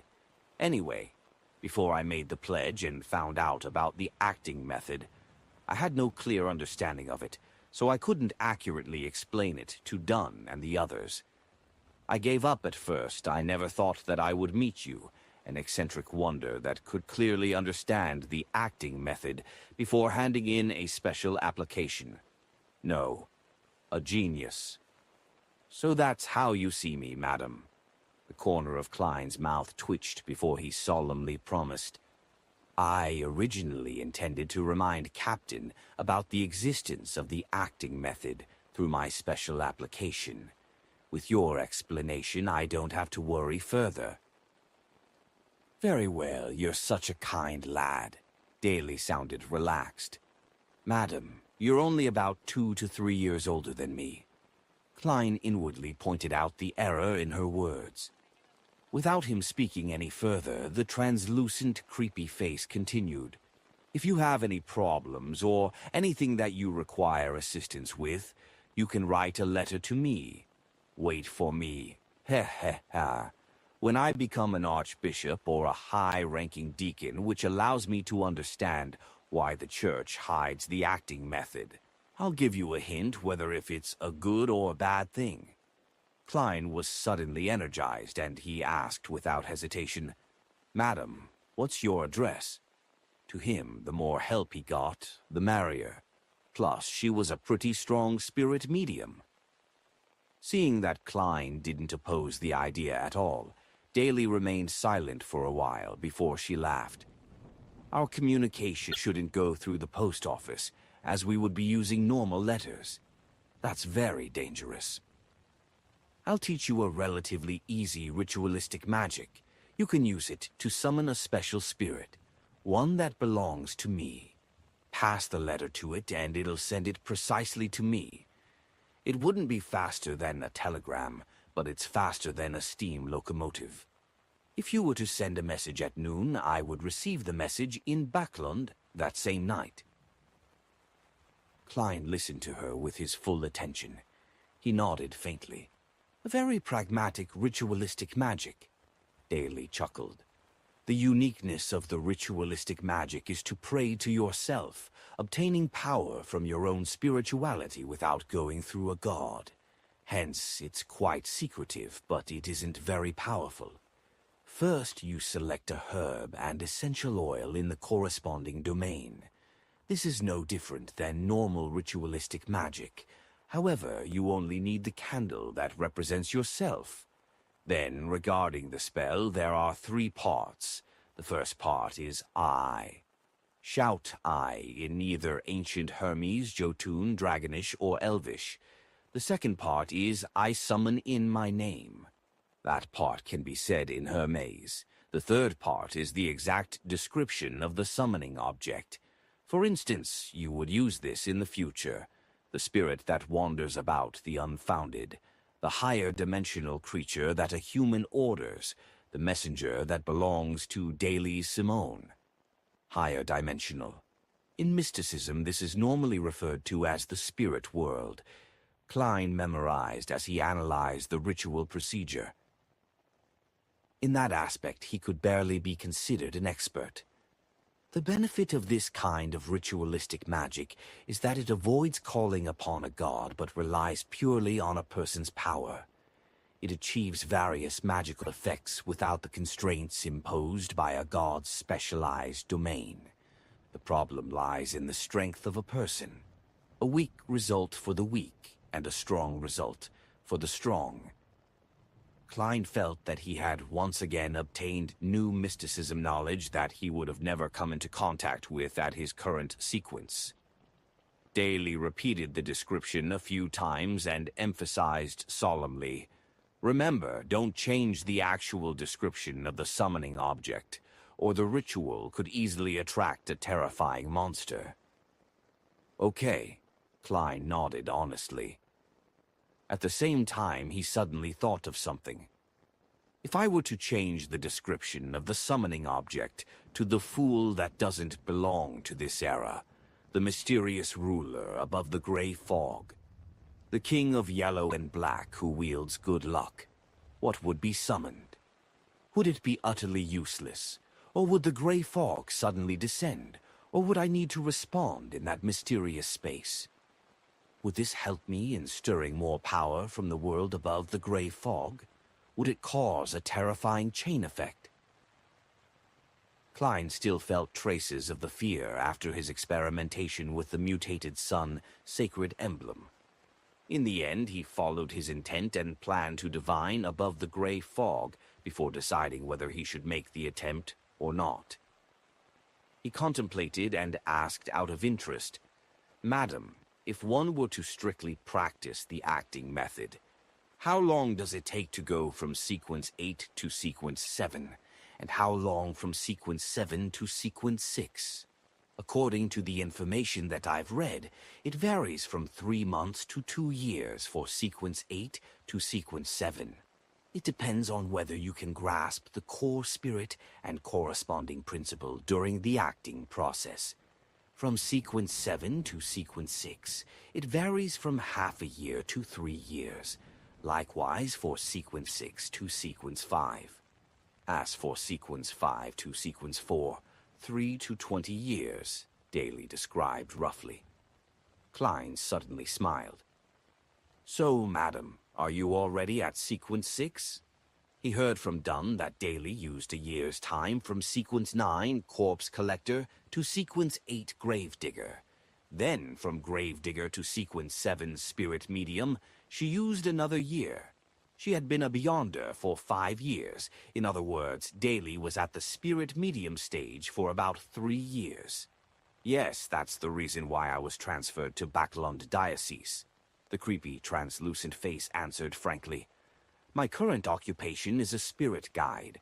However, I prefer the name Spirit Medium. All right, this little guy is getting tired. I have to go. Under such circumstances, I won't be saying, 'May the goddess bless you.'"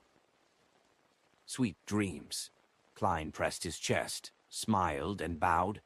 "No, there won't be any sweet dreams tonight. I have to rush back to Backlund. This isn't a happy experience.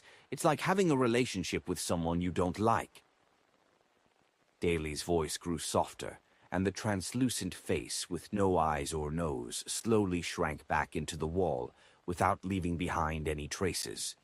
The gas lamp light suddenly became bright, and the gloominess vanished into thin air.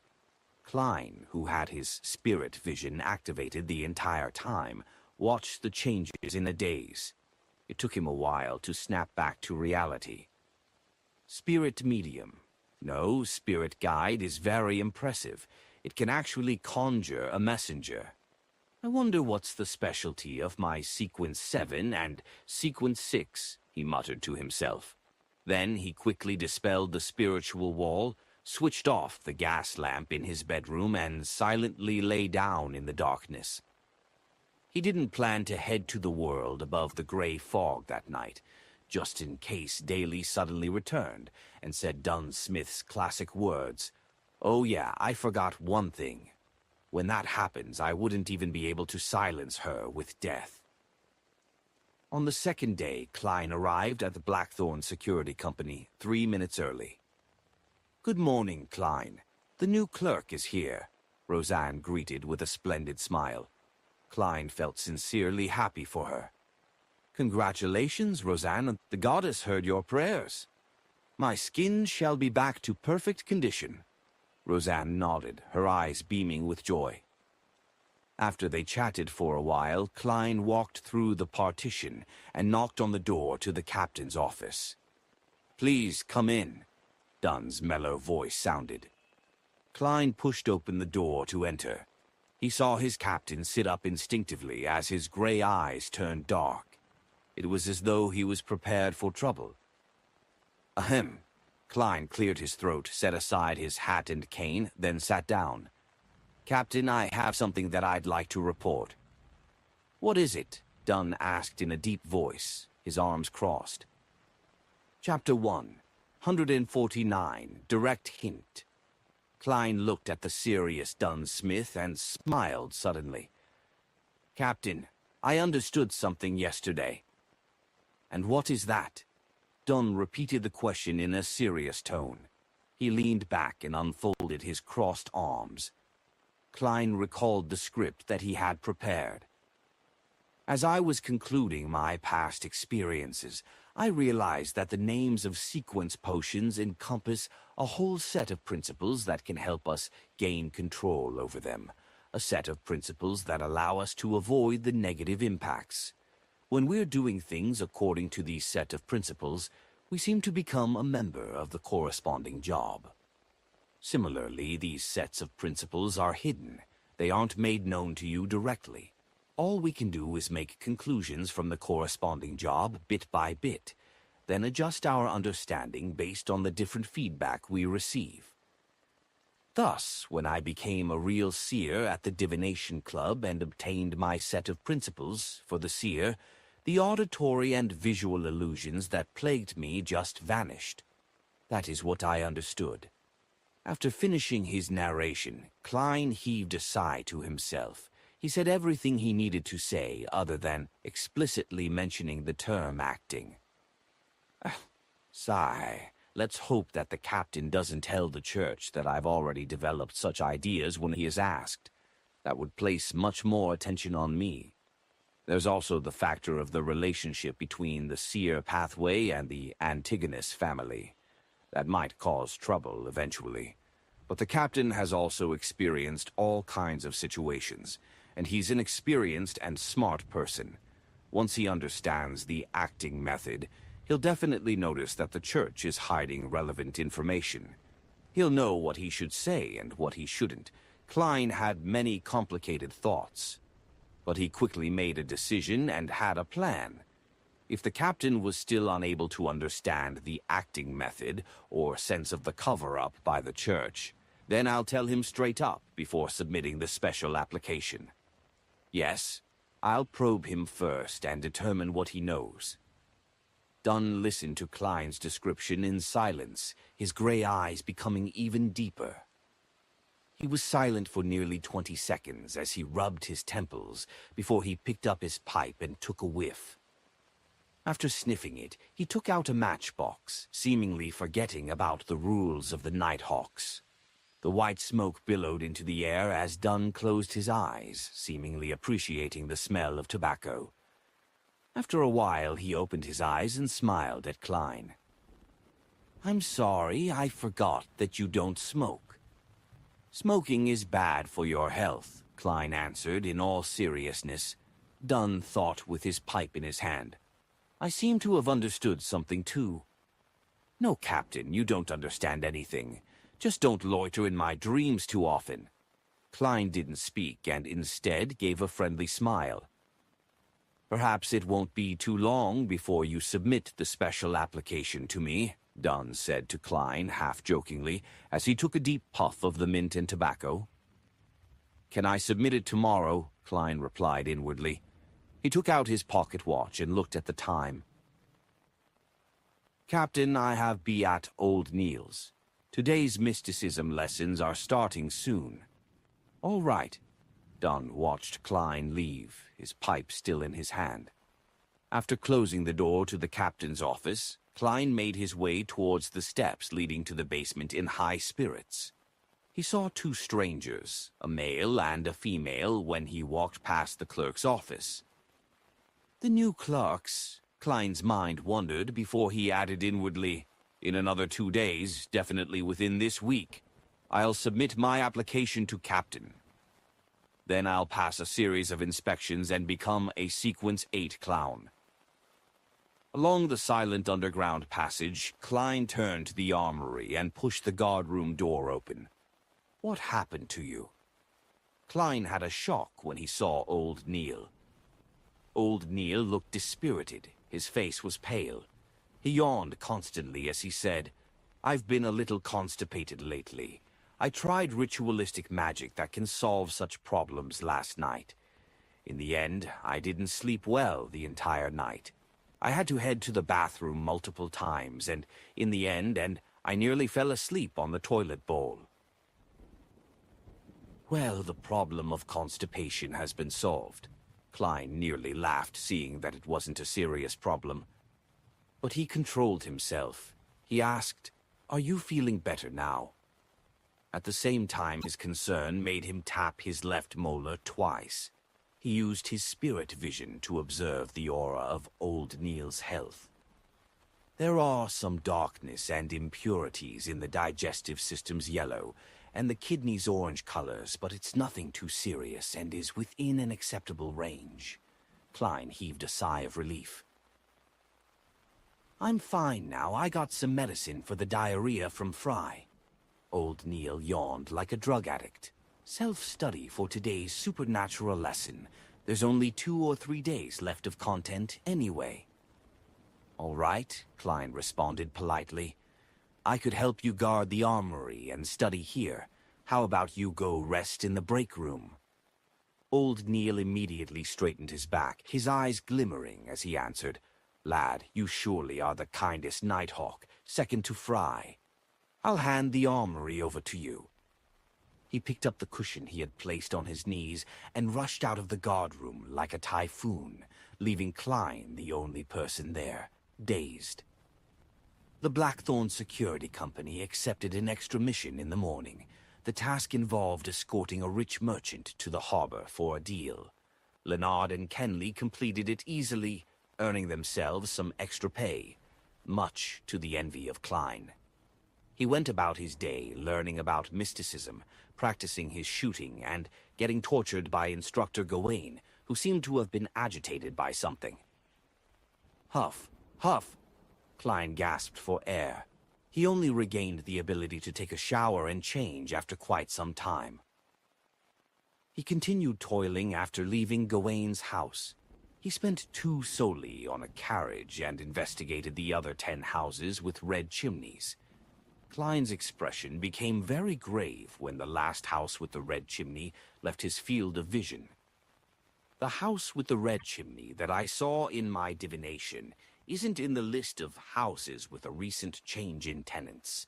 If that's the case, this has just become troublesome. I wonder how much time I would need to investigate about 1,600 houses." Sigh. I can't ask for any help to do something like this. After all, only I would have the sense of familiarity from my spirituality when I see the target. Don't be discouraged, don't give up. I'll continue the investigation whenever I have free time. I'll try to complete it within 3 months. No, 2 months. Who knows, the target might be found in tomorrow's investigation. And I'll organize the material when I get back and plan a route according to the distance of the sectors. Klein motivated himself, banishing his feelings of depression. Now that he had made a decision, he planned to instruct the driver to turn toward Daffodil Street. However, he suddenly realized that he was somewhere close to where Mr. Ozick stayed. Before Mr. Ozick went for his holiday, he did write to tell me that he would be back sometime this week, but he didn't specify the exact date. Since it's on the way, I'll leave a note for him. Also, I rented this carriage for an hour with 2 solely, and the time's almost up anyway. I'll just stop at Mr. Ozick's house, then take a public carriage back.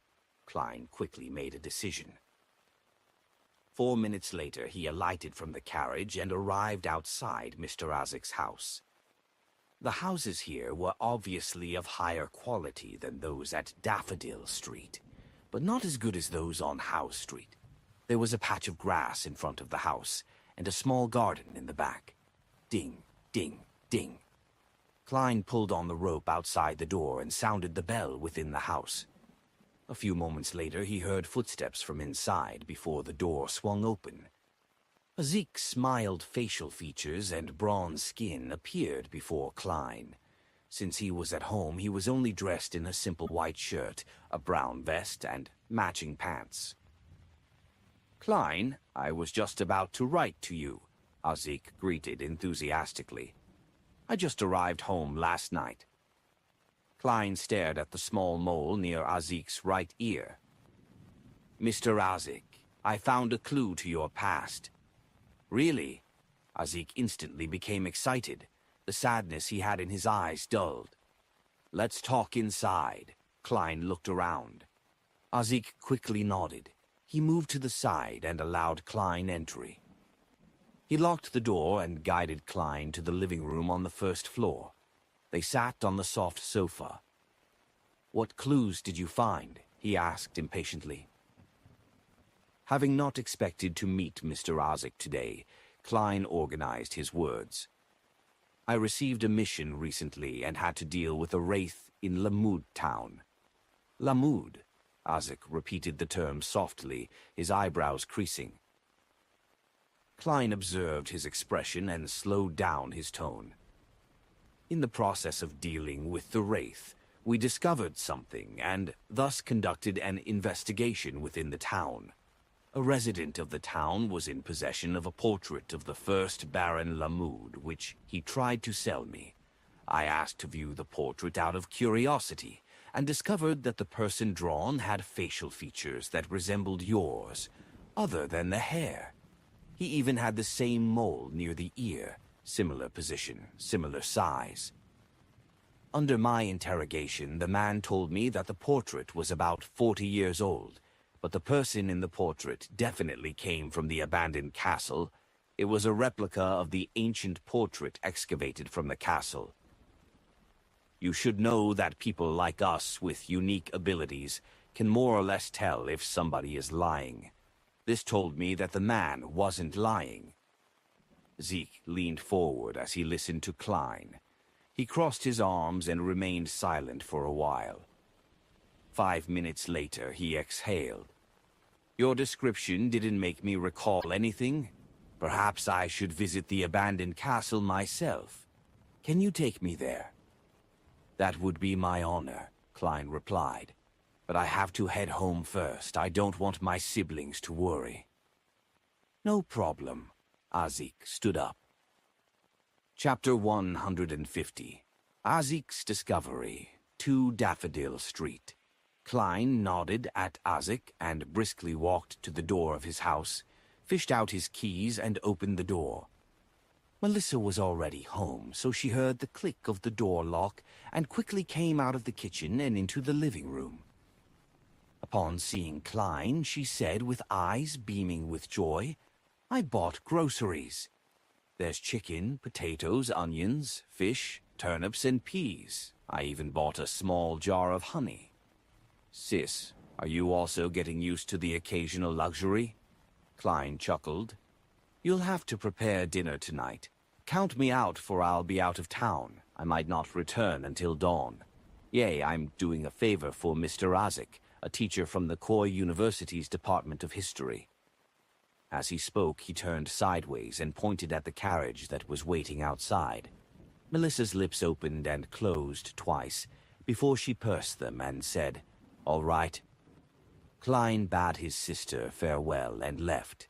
He got into the rented carriage that Isaac had hired and traveled 2 hours and 40 minutes to Luna town. It was almost 9 at that point. The sky was dark, and they could only rely on the crimson moonlight and the twinkling starlight that penetrated the clouds to illuminate the areas without street lamps. After he instructed the driver to wait in town, Klein led Azik towards the ancient abandoned castle. As they walked, he realized that Azik was walking faster, to the point of him having to break out into a small jog to keep up. In the end, it was Azik who led the way. Klein wanted to say something initially, but cleverly swallowed his words when he saw Azik's solemn expression and tightly pursed lips. With such speed, they quickly arrived at the ancient castle. The castle, which was almost a wreckage, extended itself in all 4 directions, while its spire looked desolate, wild, eerie, and dark. Azik looked at the ancient castle and slowed down his footsteps. He stopped there, and his gaze looked profound but lost, as though he was hovering between dreams and reality. Suddenly, he groaned in pain, lifting his hand to pinch his forehead while his muscles looked distorted with agony. "Mr. Isaac, are you okay?" Klein asked carefully as he activated his spirit vision. When they were on board the hired carriage, making their way from Daffodil Street to Luna town, he had done a quick divination by flipping a coin to see if there would be any danger on their trip. But he believed that divination wasn't all-powerful, and he kept his guard up to prevent any misinterpretation on his part. Plus, Azik was quite mysterious. No one knew about his past, and it was uncertain how he would respond if he were to be stimulated by an encounter with his past. Caution and worry had accompanied Klein throughout the trip. Azik didn't reply immediately, but took another 2 steps forward with a pained expression. He relaxed the hand that was holding his forehead. He then pointed forward with a dreamy tone. "I've seen this ancient castle before in my dream. Back then, it was still complete with a robust outer wall and a high spire. I remember that there was a stable there, a water well there, and a barracks there. Over there was a garden that was used to plant potatoes and sweet potatoes. I remember there was a training field. My child, he was a boy. He was only about 7 or 8 years old, but he enjoyed running around while dragging a broadsword that was taller than him. He said that he wanted to become a knight when he grows up. My wife always complained about it being too gloomy in the castle. She liked the sunlight, the warmth." Klein looked at the color of his energy field, and what the man said made his scalp tingle. He was also slightly touched, as though he was experiencing a paranormal story himself. "The ancient castle is really related to Mr. Azik. Could he really be the first-generation Baron Lamud, a transcendental creature that has lived for 1,400 years? Is he a human or an evil spirit?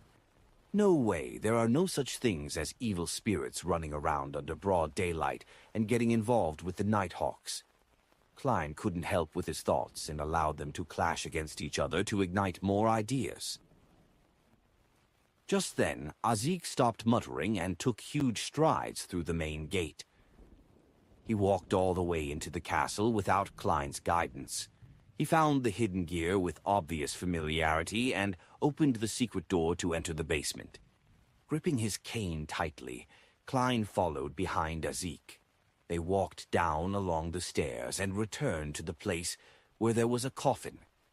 Unlike the previous time, the coffin was closed and the warm and pure feeling was gone. "The coffin is closed. It must have been Fry. It's his work ethic as a corpse collector." Klein nodded thoughtfully and watched the conflicted Azik walk in front of the coffin with his spirit vision. Azik extended his hands to push the coffin lid until there was a gap. He gazed at the skeleton without a skull for a long time, and he suddenly wailed in pain and sorrow. Azik lurched backwards with heavy footsteps. He staggered and fell against the wall before Klein managed to respond. He covered his face with his hands and sat there dispirited. The surroundings suddenly became even darker. Klein quickened his pace and extended his hands, but he retracted them again, not daring to disturb the man. Just then, his spiritual perception told him that the current Mr. Azik was very scary, so scary that the basement grew gloomy and terrifying. Klein slowly moved closer to the stairs. He trusted Mr. Azik's character, but he was afraid that the man would lose control. In such an uneasy situation, he waited for a few more minutes. Then he finally saw Azik lower his hands and stand up slowly. "Mr. Azik seems to have changed. This is what my spiritual perception tell me. But in my spirit vision, his aura colors don't have any obvious changes. His emotions are in low spirits, depressed and pained as before." Klein made a quick judgment and felt that Azik had become gloomier and more imposing. "I recalled something, but it's very minor," Azik spoke with an emotionless tone. Then he looked around and said, "I sense the power that made your fate disharmonious." "Huh?" Klein was stunned. Pleasantly surprised, he asked in reply, "Can you trace the source?" The person behind the scene, who stayed in the Red Chimney House, created coincidences in secret and came to Lamud's ancient castle to take away the black armored knight's head. What is he trying to do? What is his true intention? It's been too long, but I'd like to try. There seemed to be a volcano that was close to erupting within Azik's deep voice. "How?" Klein asked curiously. Azik walked before the coffin and gazed upon the skeleton inside it. "He took my child's skull. I want to find him through a blood connection." "Your child? Mr. Azik? Are you sure the black-armored knight is your child? So you really are an antique? You really lost your memory after such a long time? This is the price you have to pay in order to obtain such longevity?" Klein took a silent breath, feeling the odd sensation of interacting with a legendary creature. Then Azik extended his right hand and suddenly cut his index finger with his thumbnail. A drop of fresh red blood accurately dripped onto the white skeleton. It quickly seeped into the skeleton, and the entire skeleton suddenly turned blood red. "Wah! Wah! Wah!" Klein suddenly heard the sound of a baby crying and felt that there was someone staring at him from behind. He drew his revolver and pointed behind him before turning around slowly. However, there was nothing in sight. Nothing existed behind him. Even the stairway that connected to the ground floor was gone. "Wah! Wah!" The sound of a baby crying drilled into Klein's ears, and when he looked towards the coffin again, he was shocked to see that there were many shapeless and distorted faces rising amidst billowing black fog. Then they manifested a strange door. Creak! The illusory door opened and palish white arms extended out, one after another, but they vanished into the black fog before Azik.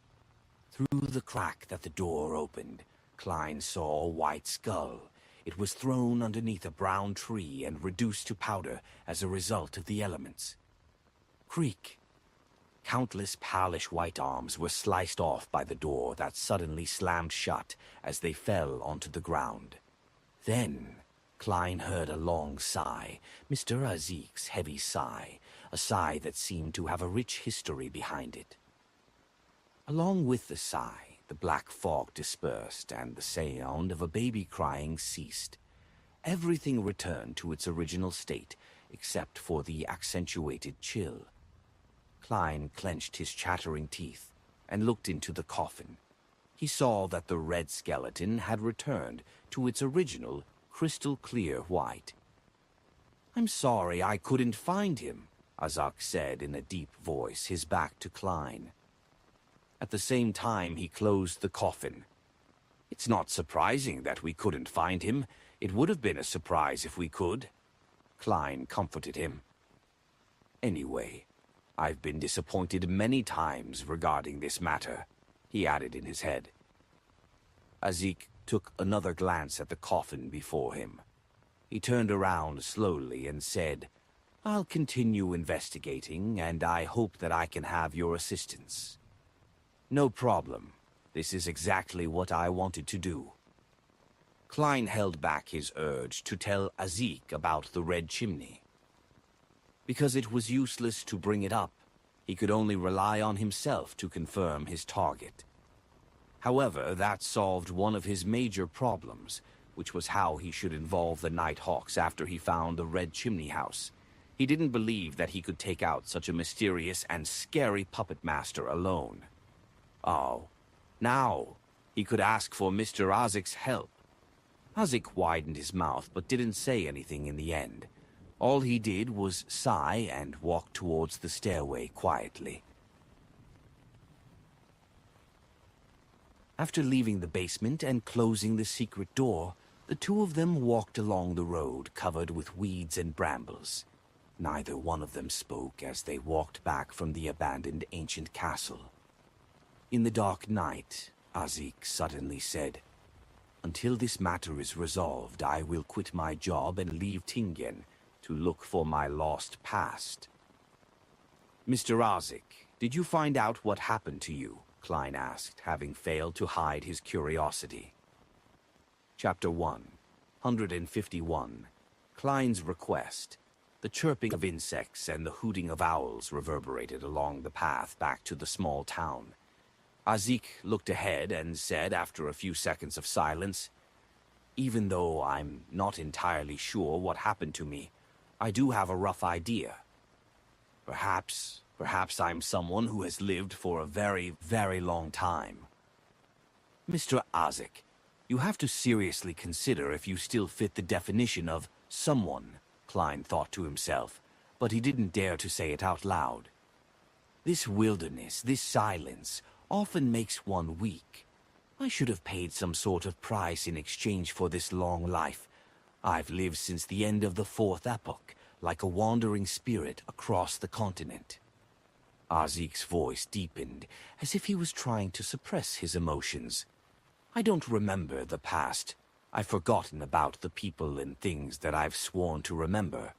Klein poked at the weeds in front of him and said in thought, "Mr. Azik, I have a theory regarding your situation."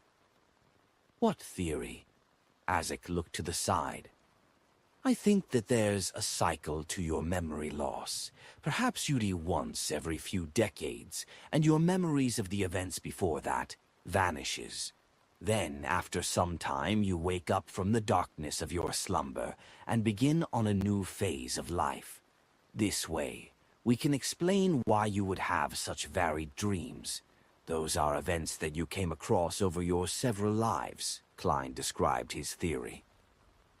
Azik slowed down his pace as if the darkness had grabbed onto his sleeve.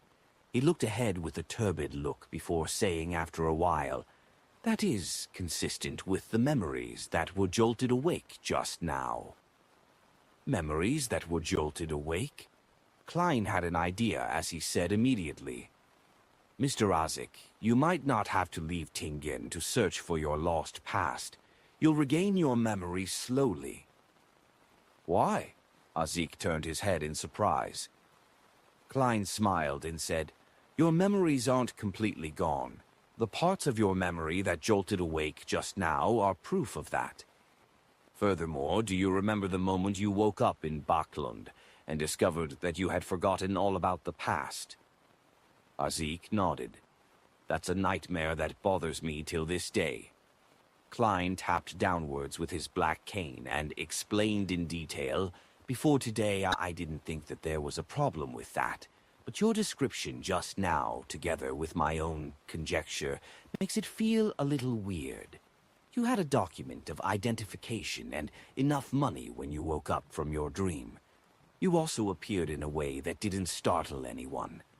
All of that seems like it was arranged for you, allowing you to fit into society with little effort.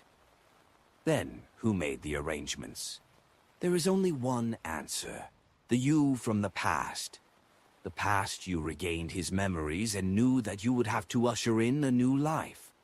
Thus, he prepared everything for you, trying his best to not let you attract suspicion from anyone else. Azik stopped walking. He looked at the specks of light coming from the town, once again slipped into silence. Perhaps the parents that I've been searching for were the past me all along. He sighed, admitting that Klein's deduction was very plausible.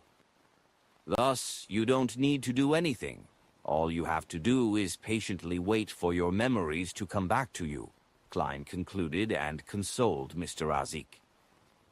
Azik subconsciously waved his cane before he turned still, like a sculpture carved out of marble. After a long time he looked into the distance and answered, Perhaps I'll only fully regain my memory when this life is nearing its end. I don't want to wait that long. I want to have plenty of time to understand and free myself from this destiny. So I have to be more proactive in searching for my past, to trigger my memories a little at a time. I have to get back my memories back before the time you hypothesized. Waiting would only make me repeat the cycle. Indeed, that's the choice worth looking forward to the most.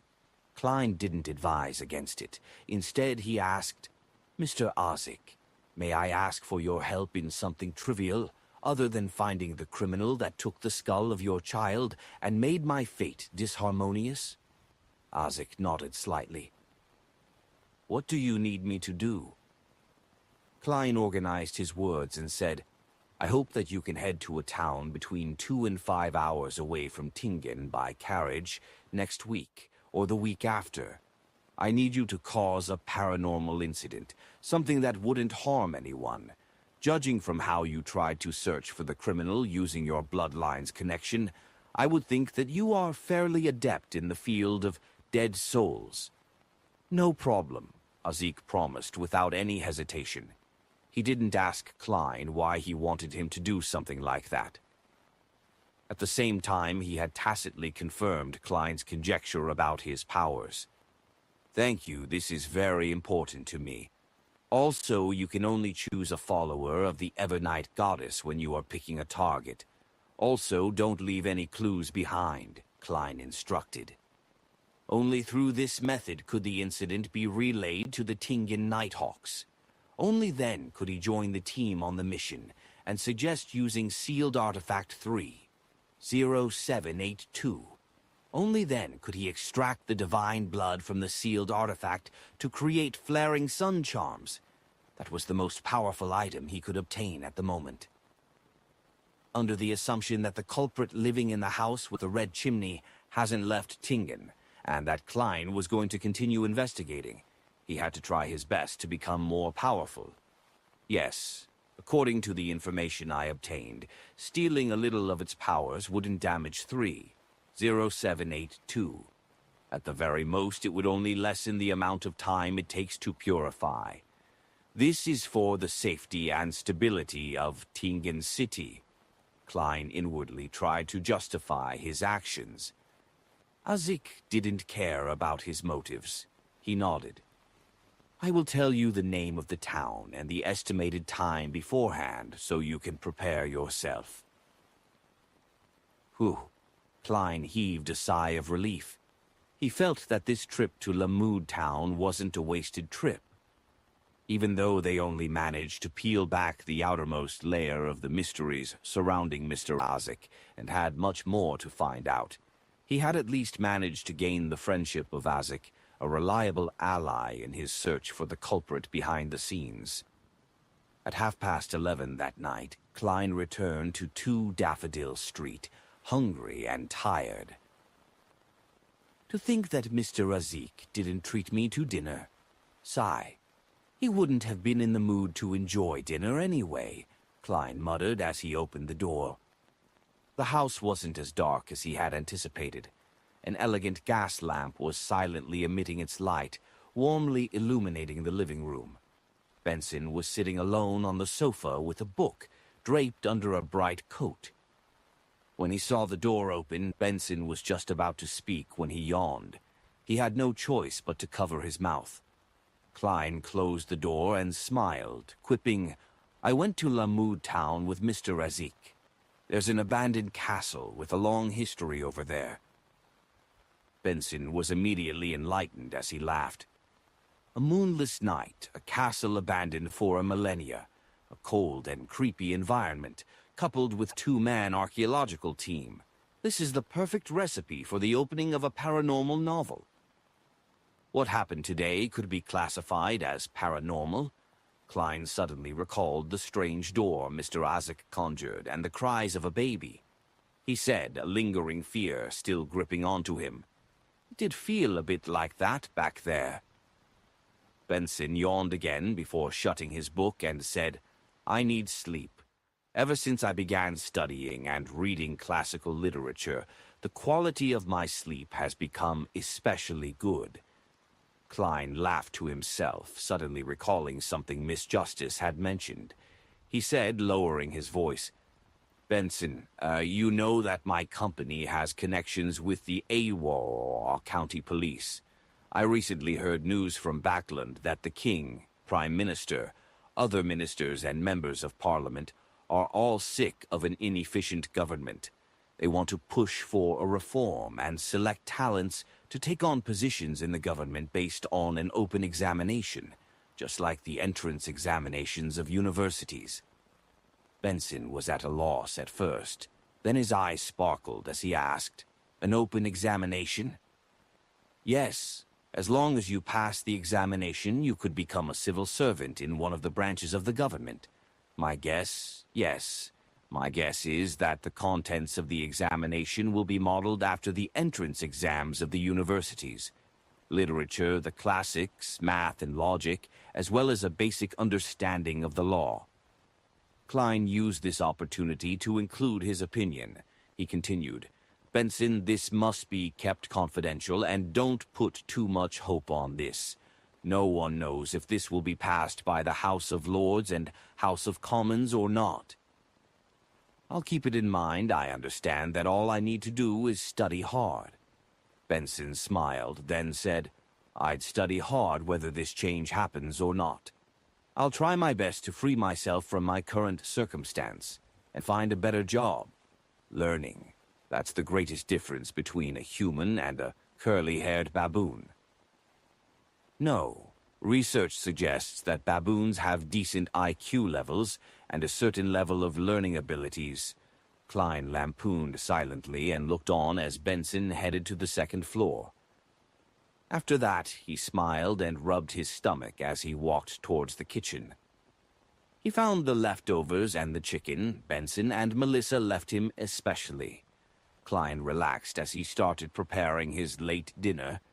It was deep into the night now, and most people had already gone to bed. He was the only one still awake, breathing in the cool air with mixed aromas and making slight movements. Everything was peaceful and serene. After he was satiated, he washed the dishes and took a bath. Finally, Klein returned to his room and locked the door. He yawned but kept himself awake. He took out the silver dagger used for rituals and sealed the room with a wall of spirituality.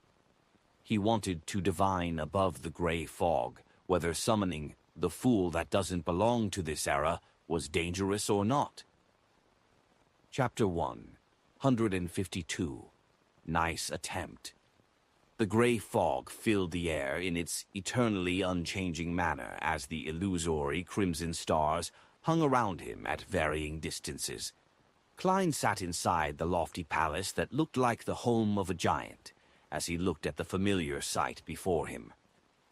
After a few seconds, he looked away and made a yellowish-brown goatskin appear before him. Then, he lifted a pen to write his amended incantation for the summoning ritual. Light a candle to represent myself. Use a spiritual wall to create a holy environment. Drip a drop of full moon essence oil in the flame, chamomile, pure dew, slumber flower powder, and other ingredients. Note, there's no need to be too particular in this step because it's summoning oneself. Recite the incantation below. I, in ancient Hermes, Jotun, Dragonese, or Elfish, it must be a deep shout. I summon in my name, Hermes, the fool that doesn't belong to this era, the mysterious ruler above the gray fog, the king of yellow and black who wields good luck. After scrutinizing it 3 times, Klein wrote a divination statement at the bottom. There will be danger if the ritual above is carried outside of this world. Phew. He let out a breath, put down the pen, took out the silver chain in his sleeve, and held it with his left hand. The topaz pendant hung above the goatskin steadily, only a slight distance above the divination statement. He reined in his thoughts and entered a cogitation state. There will be danger if the ritual above is carried out outside of this world. There will be danger if the ritual above is carried out outside of this world. After reciting the statement 7 times, Klein opened his eyes, which were almost all black, and looked at the topaz pendant, which was spinning counterclockwise. That meant a negative outcome. There would be no danger. I can give it a try, then. Klein made the items before him disappear. He then extended his spirituality to wrap around himself and simulated the sensation of falling. When he returned to his bedroom due to the fact that he had sealed the entire room with a spiritual wall, Klein immediately cleared his desk and put out a mint-scented candle right in the middle. He pressed slightly on the candle wick, rubbing it with spirituality to cause friction and ignite the candle. Under the flickering dim light, Klein dripped the corresponding essential oils, extracts, and herb powder onto the flame. A soothing fragrance suddenly filled the air, and the room alternated between brightness and darkness.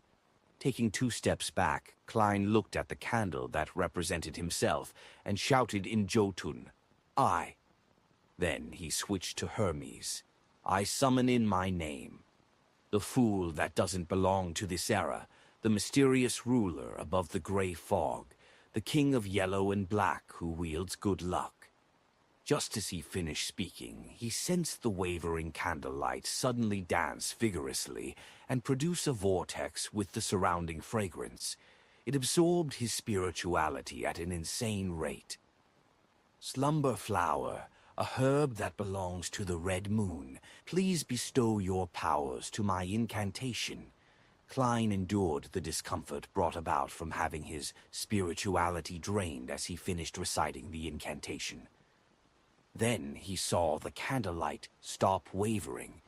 It was tainted with a gray luster which extended to about the size of a palm. I didn't summon anything. Oh right, perhaps I'll need to respond to it above the gray fog.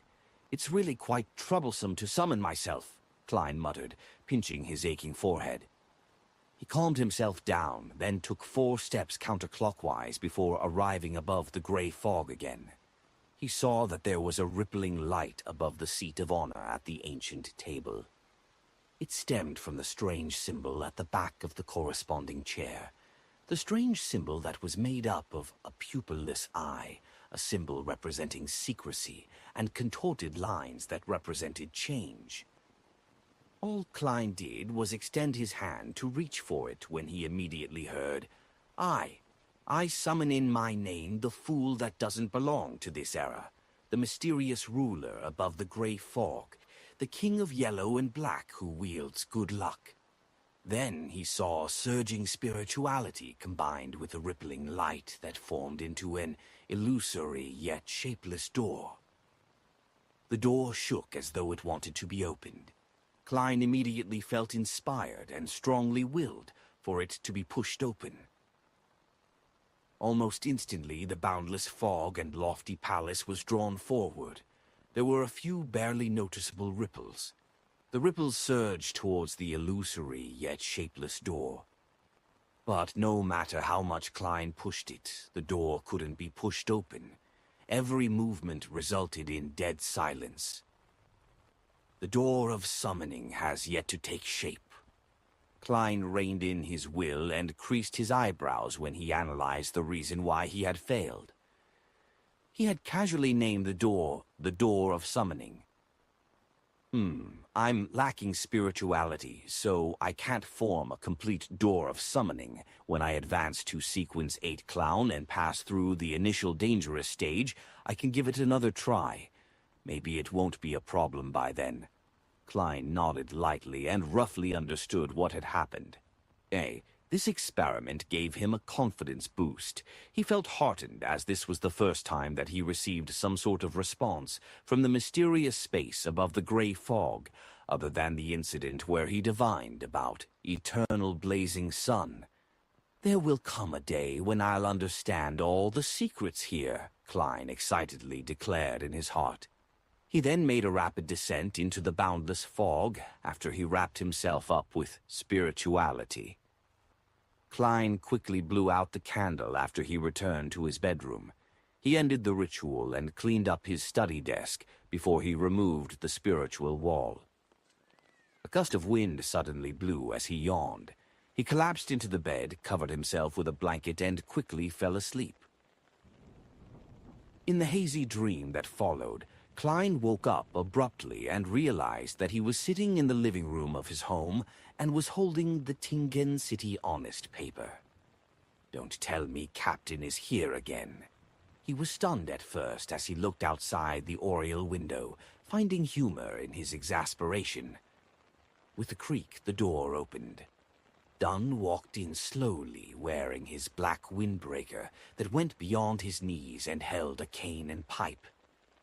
He was still wearing his black top hat, and underneath it were his profound gray eyes. Dunn came to the living room and sat on the single-seat sofa. He leisurely crossed his right leg over his left. He put aside his cane, took off his hat, and leaned backwards. He sat there quietly and looked at Klein as though he was thinking. "Captain, what are you trying to do today?" Klein was dumbfounded. In order to not expose that he knew that it was a dream, he pretended to not be affected by it and continued to read the newspaper. 1 minute, 2 minutes, 5 minutes. He lifted his head to look at Dunn, who sat opposite him. He found out that the captain was still sitting there quietly and was looking at him in deep thought. 5 minutes, 10 minutes, 15 minutes. Klein flipped through the newspaper back and forth multiple times, looking at Dunn from the corner of his eyes, and noticed that the man was still looking at him quietly in deep thought. "Captain, you're making me very uncomfortable." Klein couldn't sit in peace. He folded the newspaper and put it aside. He nodded and smiled at Dunn. Then he went to the kitchen to get a piece of cloth and started wiping the dining table and coffee table. "Captain, look, my dream is so simple, so ordinary, so boring. There's nothing worth observing. Hurry up and leave. Why don't you pretend to be a ghost, and I'll pretend to be frightened. Then you can complete your achievement as a nightmare."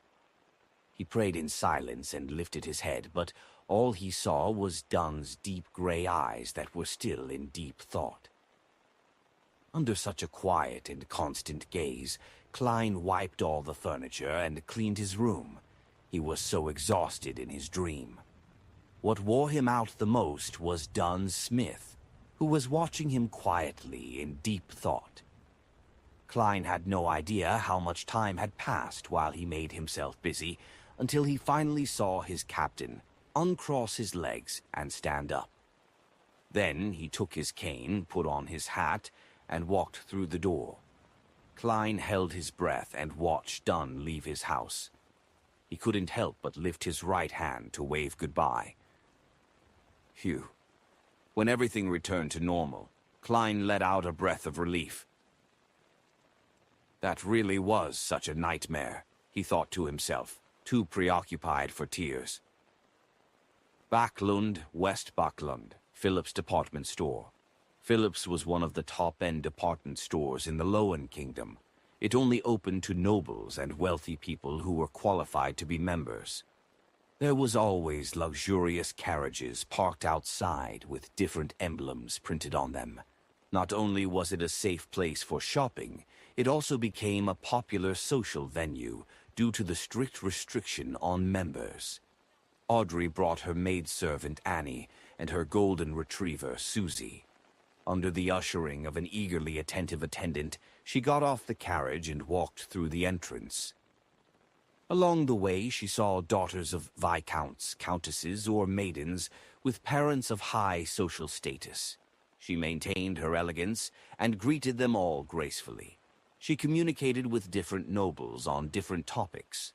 For instance, when she faced a particular countess, she would compliment the fittings of the countess's dress, and when she greeted a particular baroness, she would praise the outstanding performance of the baroness's husband in the House of Lords. Audrey hadn't been good at that previously. She was too stubborn and too arrogant. But now she didn't even need to put in much effort to respond perfectly.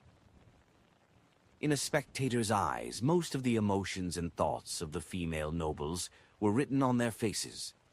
Arriving at the second floor, Audrey turned into a shop that sold ready-made dresses. The attendant in the shop was a petite maiden. She wore a black and white dress and had shoulder-length blonde hair. She was the arbiter, Shio Derecha. Audrey gave Susie a look without changing her facial expression. The dog understood what her owner meant immediately and ran to another counter. Maidservant Annie went after Susie to try to drag her back. "Well done," Audrey complimented inwardly and walked next to Shio Derecha, pretending to look at the variety of dresses. "Why did you arrange to meet me here for?" Shio inquired with a whisper while she loudly introduced the dresses. Her voice was tender, just like a child's. "Where's the original attendant?" Audrey asked in reply instead of answering her. Shio looked around and said, "I convinced her. She was happy to rest for the morning." Audrey looked at the different styled dresses while she took out a piece of neatly folded paper from her lamb leather handbag and secretly passed it to Shio. "Rear Admiral Hurricane Kilangos has snuck into Backlund. This is his portrait. I hope you can find him for me. Oh, and don't alert him." Shio received the piece of paper and unfolded it to take a quick glance.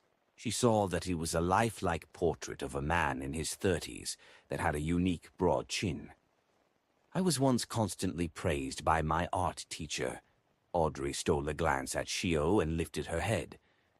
She added, "The kingdom offers a reward of 10,000 pounds for Kilangos. If he were to be arrested, even the person that only provided clues would definitely be awarded with a few £100. Just as she finished her sentence, she saw Shio's eyes beam with joy, as she had expected. Chapter 1, 153. Final act of laying the foundation. A unique wide jaw. His hair is in a bun like an ancient knight's. Eyes that look at you with the intent of an icy smile. Shio Derecha was half slumped on the sofa as she scrutinized the portrait that Audrey had handed to her. In her eyes, the man might as well have been a living, walking pile of money. After committing the looks of the great pirate Kilangos to her memory, she proceeded to read the description written at the bottom of the page. Brown hair, dark green eyes. The portrait can only be used as a general reference, as the target possesses the ability to transform into another person. It is unknown how long he can maintain the transformation. The portrait can only be used as a reference. The target possesses the ability to transform into another person, only as a reference. Transform into another person. Then why did I spend so much time memorizing his facial features? Shio wore a dazed look, as if it was the first time she had witnessed the evil intentions the world had for her. She looked up and saw Force Wall slumped languidly in a sofa across from her. She seemed to be muttering to herself, "There's no way to look for this person.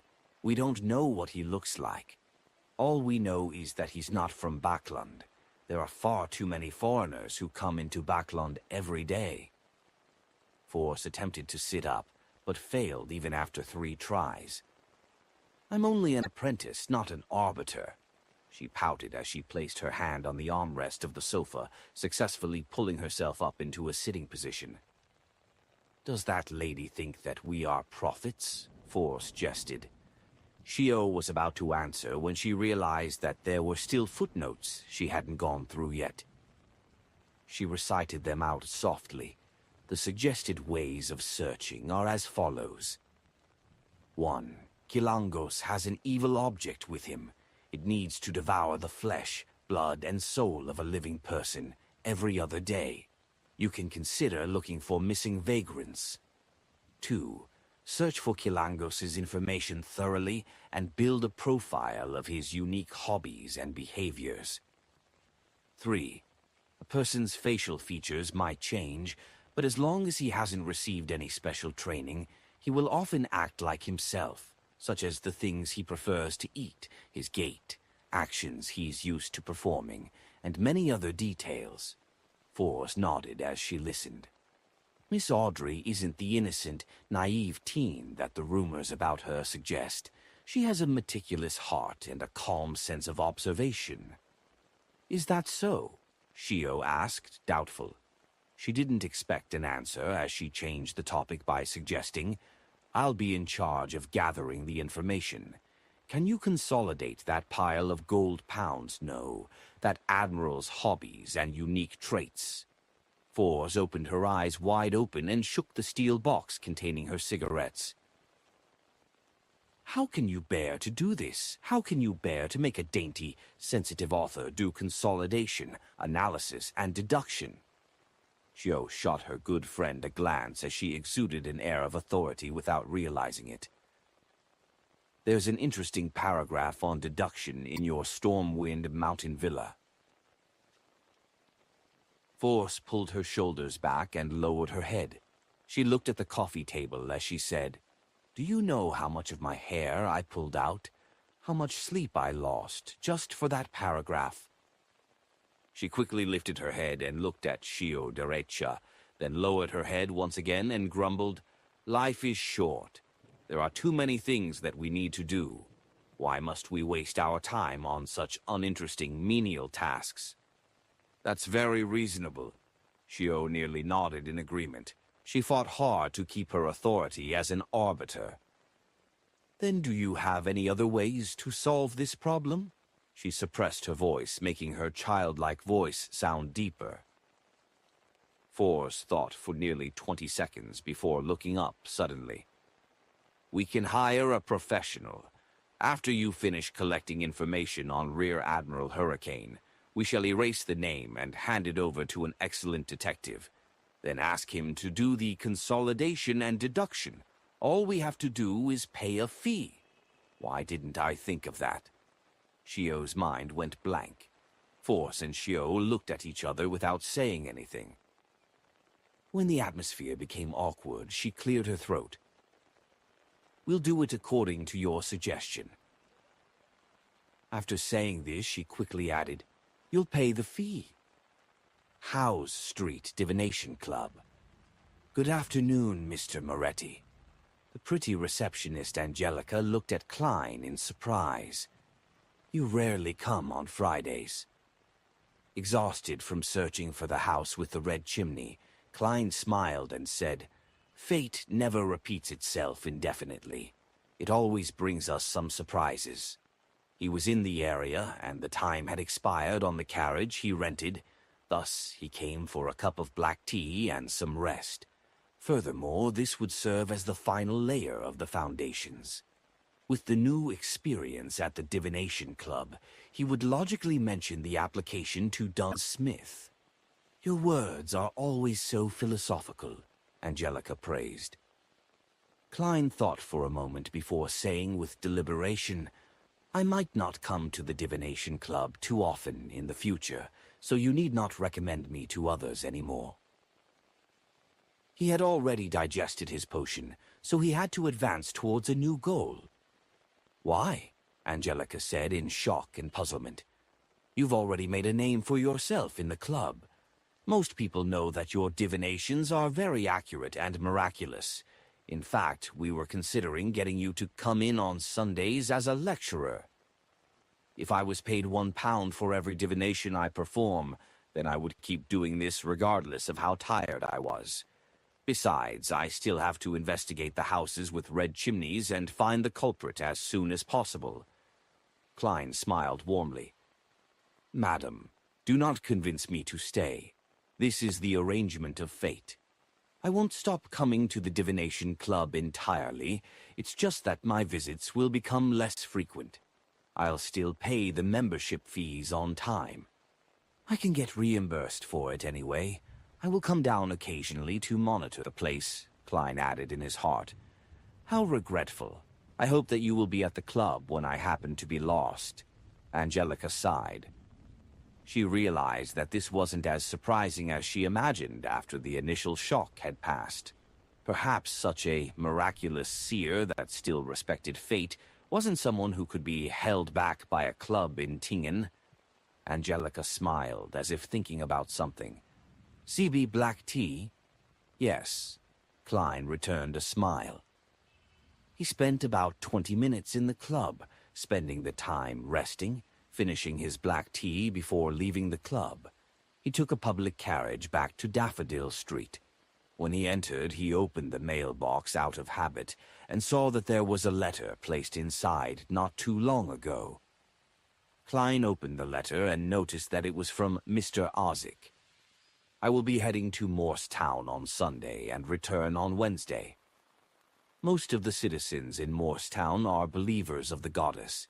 He's heading there on a Sunday, which means that according to the usual level of efficiency, the Nighthawks would only receive the information on Tuesday or Wednesday. I can make it. To think that Mr. Ozick would remember my request. I hope that he remembers not to do it personally. Him summoning a spirit and doing something scary would suffice." Klein nodded slightly. He released his spirituality and burned the letter with friction. He flicked his hand, turning the flames into ashes, and allowed them to fall slowly onto the ground. Saturday afternoon. Klein was wearing his black windbreaker and hat. He had his cane in his hand as he walked slowly into the Blackthorn Security Company. After greeting Roseanne, he looked at the partition and noticed that the captain's office was open. He deliberately spoke louder. "Yesterday, I saw a girl who looked just like you at the Divination Club." "Really?" Roseanne asked, her interest piqued. Klein nodded without sincerity. "Yes, in fact, I thought that she was your sister." "I'm sorry to have to disappoint you, but I have no sisters, not even cousins." Roseanne laughed. "Do you remember her name?" "No, why would I remember her name?" Klein smiled. Looking at her was exactly like looking at you. "Can I take that as a compliment?" Roseanne was a chatty girl who never needed others to start the conversation. She asked on her own accord, "Klein, I would assume that you're earning quite a bit from the Divination Club. As a true seer, your abilities are far beyond those who take this as a hobby." "We would still be good colleagues if you didn't mention this," Klein coughed. "A seer has to be respectful of fate. We cannot use divination to ask for abnormal privileges." Are you concluding your own maxim for a seer? Roseanne asked out of curiosity. Yes, Klein answered frankly. After a brief chat, Klein said goodbye to Roseanne. He took his hat and walked toward the partition. Knock, knock, knock. He looked at Dunn Smith, who was drinking his coffee as he knocked on the open door. Please, come in. Dunn looked up at Klein and adjusted his posture immediately. Klein had already probed the captain over the past 2 days. He confirmed that Dunn Smith hadn't mentioned the acting method as he was trying it out. It was clear that he was also cautious of the higher-ups of the church. Thus he closed the door and sat across from Dunn. He said with a serious yet slightly excited expression, "Captain, I believe that I have completely grasped the seer potion. I wish to submit a special application." Chapter 1, 154, Sharing Experience. As he looked into Klein's eyes, Dunn took a deep breath and leaned back. Then he slowly exhaled as he spoke. "Are you certain?" There were minor changes in his facial expression. He seemed to be well prepared for the special application, but he hadn't expected it to be so soon. "Captain, why do you look relieved?" Klein didn't conceal his smile as he said, "I'm certain, Captain. When you fully master a potion, you'll feel a very special and magical sensation. You'll have no doubt that you've fully mastered the potion." Special magical feeling. Dunn muttered those words softly, and his eyebrows slowly knitted together. "Huh?" The captain advanced twice without fully digesting the potion. Of course, if he didn't know about the acting method, it would be difficult to fully digest it. He must have used a prolonged period of time to break it down, and was subconsciously acting to minimize the risk of losing control. Poor captain. Klein quietly looked at Dunn Smith, but he didn't speak or say anything further, so as to allow Dunn to think carefully. After almost a minute, Dunn's deep eyes reflected Klein's figure once again. He weighed his words before he said, "Maybe it would be a better option to wait another year." What the captain means is that waiting another year would make it less conspicuous. With the example that Madame Daly set for me, the higher-ups wouldn't pay too much attention to me. At most, I would only be put on a list for observation, Klein thought, and answered frankly, "At first, I wanted to wait until next year to send in my special application. After all, there are too many things that I need to master. For instance, my combat arts is only at the beginner level." "But Captain, don't you think that we've experienced too many coincidences in the last 2 months? We were chasing after the kidnappers when we came across the Antigonus notebook in the opposite room. The shipment of sealed artifact 2-049 was delayed, but Ray Bieber didn't leave Tingen and tried to digest the power at the harbor. I went to attend a birthday banquet and triggered Hanas Vincent's incident. I went to investigate at the library and ran into a member of the Aurora Order. I don't know what these coincidences mean, but I feel insecure. That's why I want to enhance myself in the best possible way." Klein seized the opportunity to talk about the manipulator behind the scenes. It was something he had planned to include in his schedule. Without exposing his uniqueness, he would remind the Nighthawks to make them search for more clues from different angles. What he said earlier would only lead the other Nighthawks to conclude that Klein had a discerning mind and was good at organizing his thoughts. The moment Klein said the word "but," Dunn's body leaned forward. In the end, he steepled his fingers in front of his mouth. He fixed his gaze and remained quiet, seemingly thinking about what Klein had said. After a while, Dunn lifted his head and said in a mellow and deep voice, "Very perceptive. Perhaps there really is something lurking in the dark." Without waiting for Klein to speak, he instructed, "You can submit the special application." "All right." Klein lifted the corner of his lips when he answered. He got up with a smile and walked towards the door. As expected, he heard a familiar additional remark. "Hold on," Dunn called out. He weighed his words and said, "Take note of your choice of words." "Don't worry, Captain. I place a far greater importance on this matter than you do." Klein nodded in agreement with a smile. At first he thought Dunn would propose that they avoid going through the Holy Cathedral and instead advance to Sequence 8 in secret. Then they could go through the normal procedure after 3 years. However, after he thought it through, he realized that it was impossible. Regardless of whether it was through a special application or a normal application, the person who was going to advance still had to be investigated by the Holy Cathedral. The only difference was that one method was relatively simple and the other was more complicated. If he had become a Sequence 8 in secret, then it could put the entire Tingen Nighthawks in trouble. Since Klein was finished with his mysticism lessons, he didn't go to the basement in a hurry, but walked to the clerk's office next door after leaving the captain's office. He found a man and a woman sitting in the office. The man was in his 30s and the woman was in her 20s. They were the 2 newly added members. They were surprised when Klein entered. Then they smiled and nodded in greeting. They were curious and in awe of the Beyonders that they worked with. Klein didn't chat with them, but found an empty desk and began writing a draft for the special application. As he already had a draft in his head, it only took about 10 minutes to complete his initial work. After reading it a couple of times and amending parts of it, he sat before the Ackerson Model 1346 typewriter and started typing his draft onto a document. Listening to the tapping of the keyboard, the 2 new clerks exchanged looks and stood up simultaneously.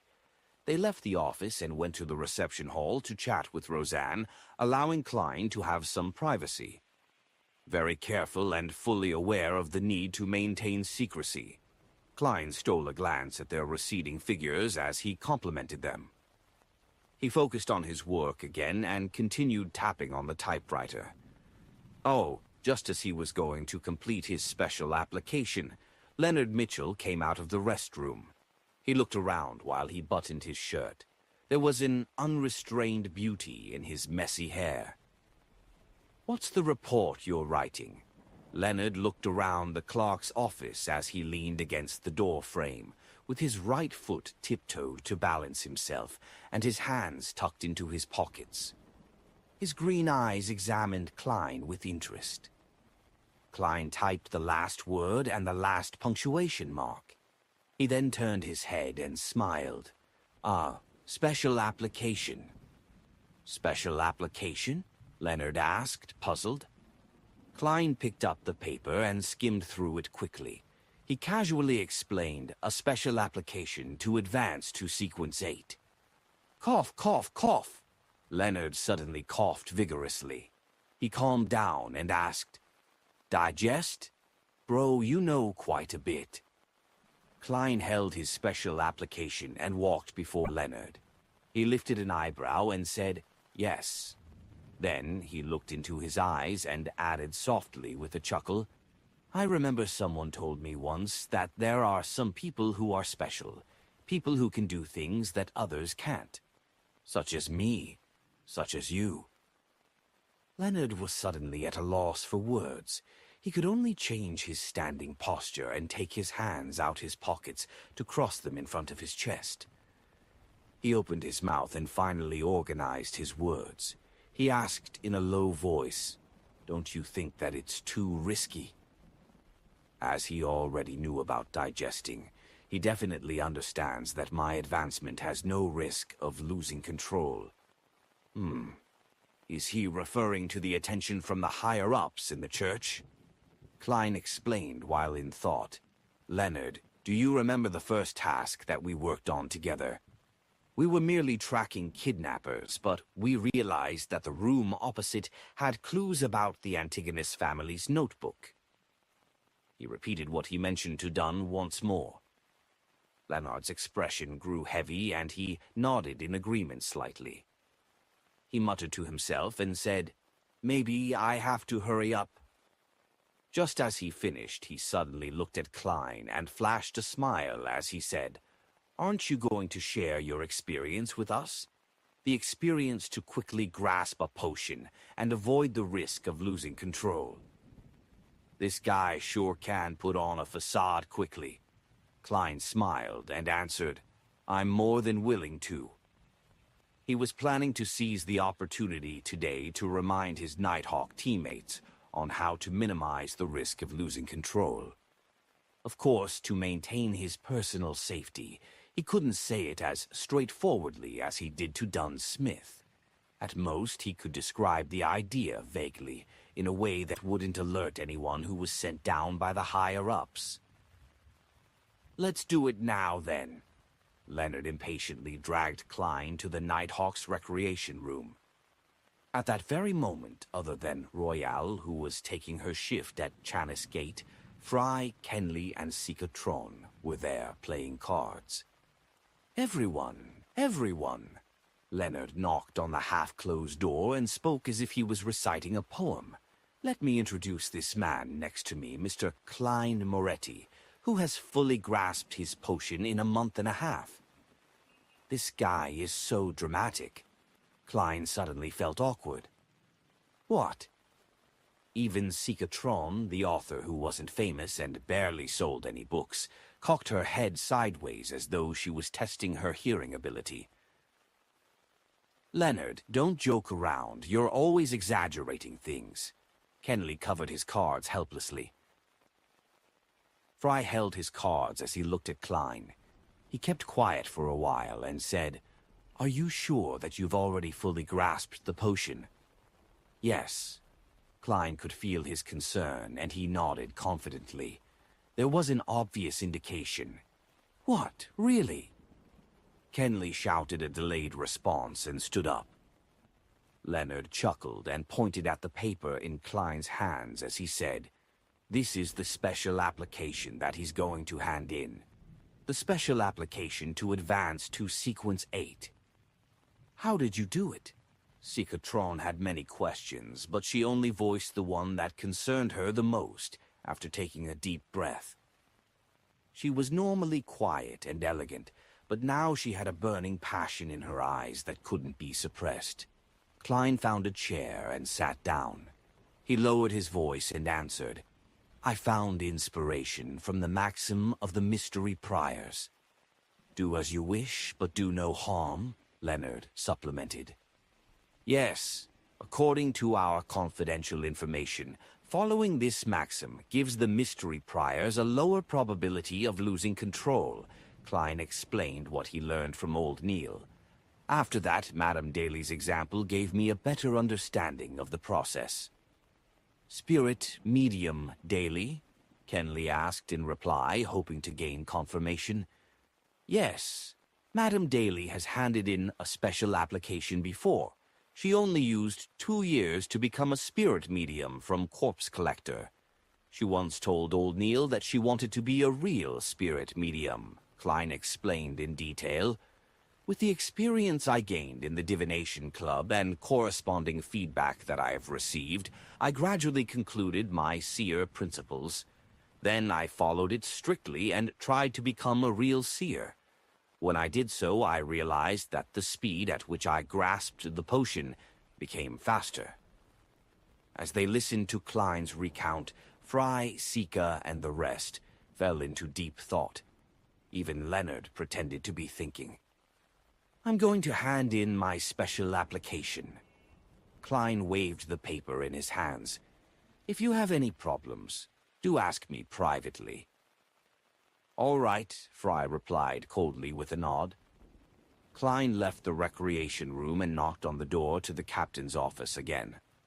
He sat down opposite to Dunn, then took up a pen and ink pad. He signed and stamped his thumbprint. "Captain, this is my special application." After that, he passed the paper to Dunn with both hands. Dunn looked through it carefully and put down the application. "I'll submit it to the Holy Cathedral as soon as possible. You should be prepared to be examined, perhaps next week or the following week." "All right." Klein took a deep breath and nodded seriously. He stood up, exited the captain's office, and closed the door behind him. During the process, he thought about the application that he had sent in. There was a thought that popped up in his head. I wonder what kind of examination it will be. Chapter 1, 155, Urgent Meeting. After collecting himself, Klein went down to the basement and walked to Channa's gate. He knocked on the door to the guard room. Inside, Royale Rydeen had already packed her personal belongings. She immediately smoothed her hair and stood up when she saw the person taking over her shift.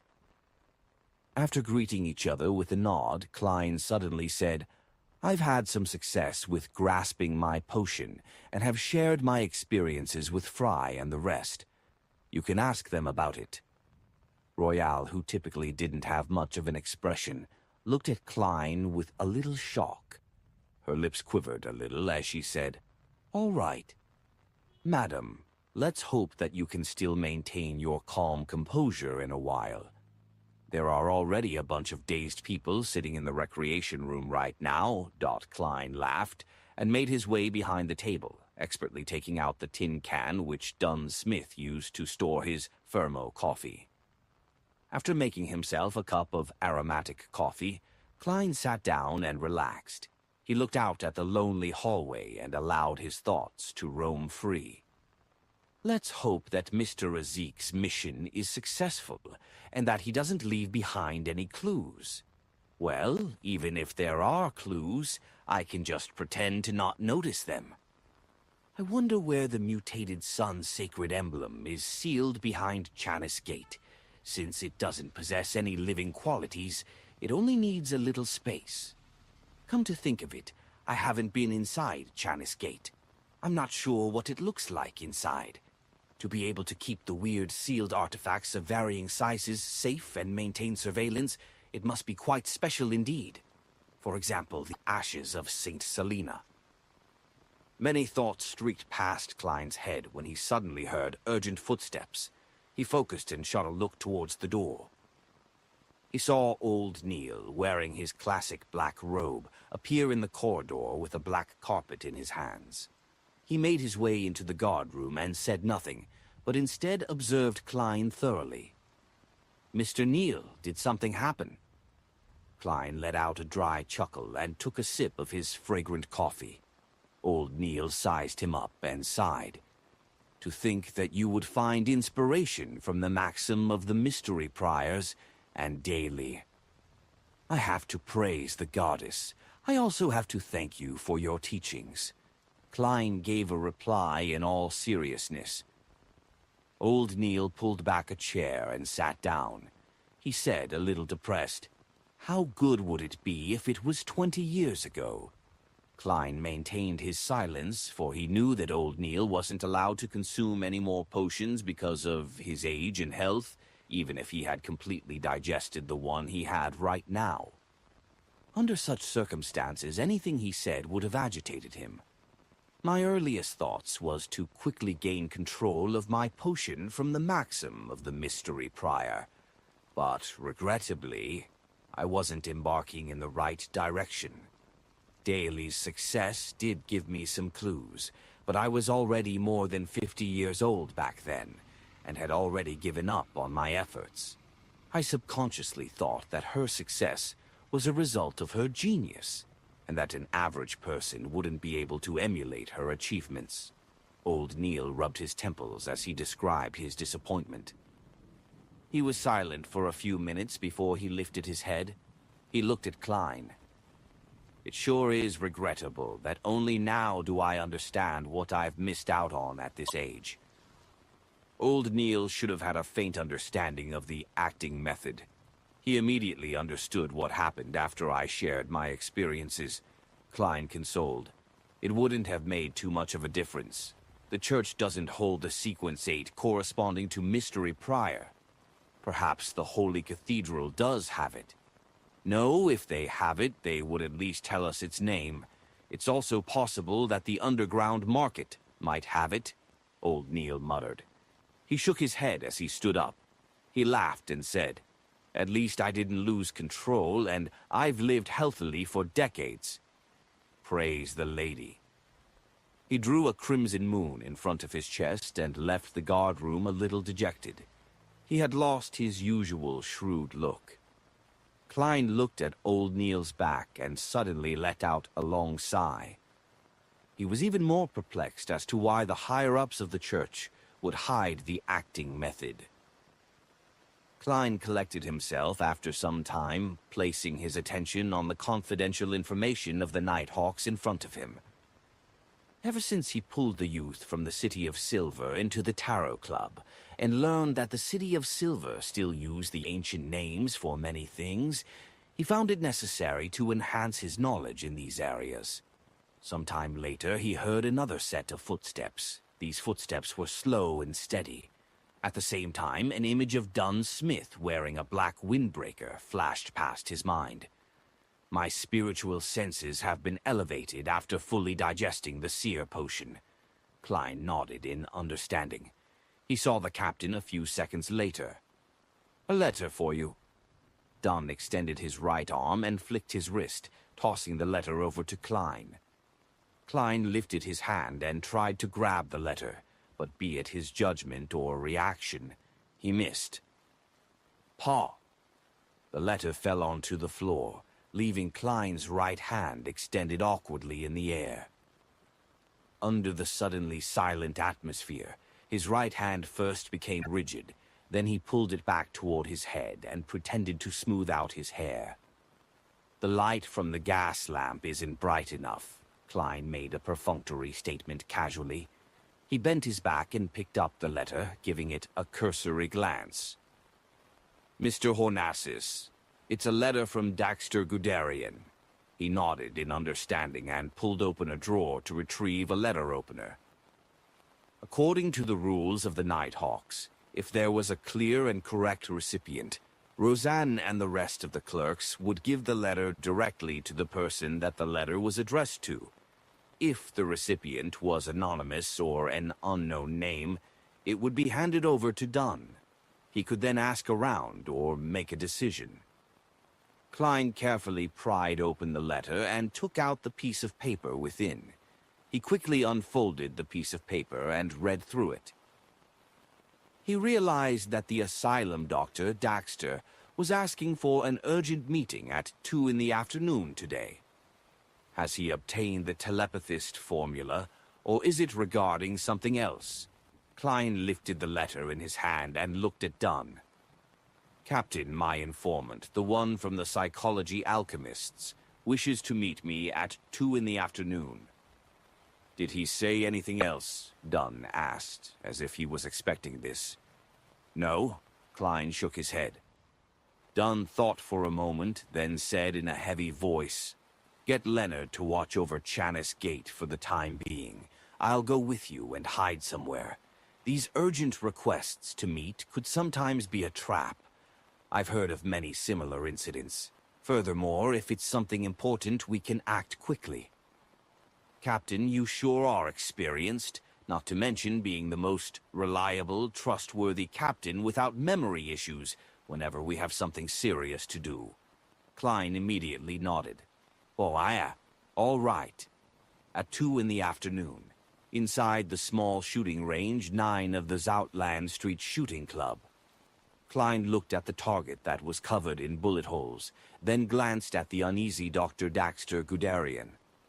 "What happened for you to look for mercenaries at the Hound Pub in such a fluster?" Only by doing so would the boss of the Hound Pub, Wright, hand the letter immediately to the Blackthorn Security Company instead of waiting for Klein to collect it himself.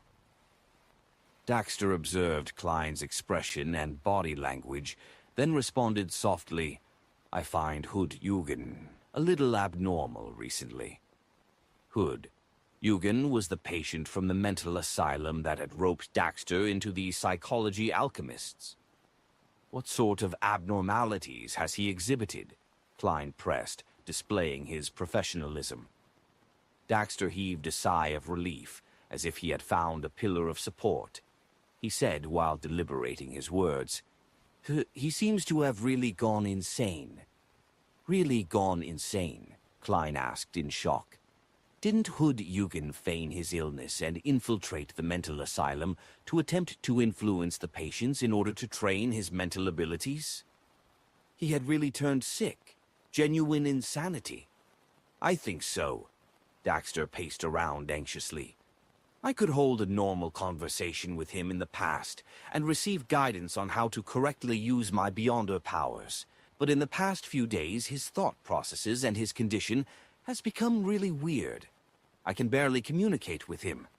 He was just like my other patients, even though I've managed to get the telepathist formula as a result. But I cannot determine if it's real or fake. I'm afraid that there might be some uncontrollable changes that might occur. No matter. As a seer who has the mysterious world above the gray fog, I'll be able to determine if it's real or fake. Klein heaved a sigh of relief before creasing his brows and asking, did he come into contact with anyone before he turned abnormal? Only the patients. I cannot guarantee that, though. I'm not in the asylum for the whole day. I also need time to rest, Daxter said, his expression serious. Klein nodded as if it was something trivial. Don't worry, I'll send someone to protect you in secret. You should find out who Hood Eugen has come into contact with as soon as possible. Also, you have to be careful. He might be testing you. You should also report this to the members of the psychology alchemists and see how the higher-ups of your organization react. All right. Daxter propped up his golden spectacles, recovering the calm of a spectator. He then took out a piece of paper from his pocket and handed it over to Klein. This is the formula for the telepathist potion, but I cannot guarantee its authenticity. We will verify it. Klein smiled in response. He unfolded the piece of paper on the spot and looked at it. Main ingredients. The complete pituitary gland of a mature rainbow salamander. 10 milliliters of spinal fluid from a Farsman rabbit. Supplementary ingredients. Chestnut spore, 5 grams. Dragon tooth grass powder. 8 grams, 3 petals of pure white elf flowers. Pure water, 100 milliliters. Excellent, Klein praised. He folded the piece of paper and stuffed it into the inner pocket of his tuxedo. After exchanging a few more words and ascertaining that the voices which Daxter was hearing were subsiding, Klein bade him farewell. He cautiously made his way to the shooting range reserved for the Nighthawks. Dunn Smith was waiting inside. Captain, the informant gave me the telepathist formula to thank me for helping him control the side effects of the potion, but he cannot determine the authenticity of the potion. Klein handed the piece of paper to Dunn with a stern expression. Furthermore, he mentioned something else. Dunn read the formula as he listened to the concerns about Hood Eugen. After that, he nodded. I'll immediately assign manpower to keep the mental asylum under surveillance. You haven't had professional training when it comes to these matters, and don't to participate in this. Go back and guard Chanis Gate. With that said, he looked at Klein deeply in the eyes and said, if we take this formula into account, you don't need to accumulate any more meritorious achievements. You can directly receive the clown potion after you pass the examination. Chapter 1. 156, Melissa Who Takes the Long View, and I'm paying double for the clown's formula. And all this because I originally wanted to be rewarded double for the same piece of work I did. Forget it. I don't have the opportunity to mention that I already have the formula to the clown potion. Klein took a deep breath and forced a smile, saying, hopefully I can pass the examination smoothly. He was more than happy with Dunn's decision for him to continue to guard Chanis Gate. Not only was he lacking the professional ability to monitor and investigate, but his hand-to-hand combat was far from satisfactory. In terms of shooting, he was considered decent compared to the ordinary police. However, his teammates were all Beyonders that have had their physical attributes enhanced. Even if they weren't all marksman level, they were very close. As for hand-to-hand combat, Klein was merely a beginner. Even with a slumber charm, a repose charm, and a dream charm, he was still considered a support class Beyonder. It would be easy for him to deal with ordinary people, but he would be in danger if he were to come across any Beyonders who were adept at combat. Until I advance to Sequence 8, become skilled in technique-based battles, and master a handful of spells, I can only complete normal supernatural missions on my own. If I successfully steal the power of Sealed Artifact 3, 0782, and make Flaring Sun charms, that will be even better. It won't be impossible for me to win from a position of an underdog, Klein thought hopefully as he slowly walked back to the Blackthorn Security Company. The next morning when he ended his shift and left China's Gate, the Nighthawks still hadn't obtained any useful information from monitoring Hood Ugin. For now, they had to place their hopes on their informant's internal investigation. When he returned home, Klein had his breakfast quietly and laid down in his bedroom to sleep until noon. He woke up naturally, washed up, and walked to the first floor, following the smell of cooking food. "Melissa is preparing lunch?" Klein looked at Benson, who was reading the newspaper in the living room. Benson lowered the newspaper and said, "Yes, she has a guest visiting today. I wanted her to chat with her guest while I prepared lunch. But she doesn't trust my cooking and took the guest into the kitchen. How rude." "Benson, you actually managed to quickly realize that Melissa detests your culinary skills." Klein held back his urge to laugh and walked towards the single-seat sofa as he asked, "Melissa's guest?" "Yeah, you should know her. Elizabeth, we met her at Selena's dinner banquet." Benson leaned backwards and continued to read his newspaper comfortably. "It wasn't only at the dinner banquet. She came to visit. For real." Klein turned to look at the kitchen with a stunned expression. Just then, Melissa walked out carrying some plates, and Elizabeth followed behind, also wearing an apron. "Klein, you're already up? I was just planning on waking you up." Melissa laid the plates on the dining table delightedly as she said, "This is Elizabeth. You know her." "Hello, Klein." Elizabeth's adorable face flashed a splendid smile as she greeted him.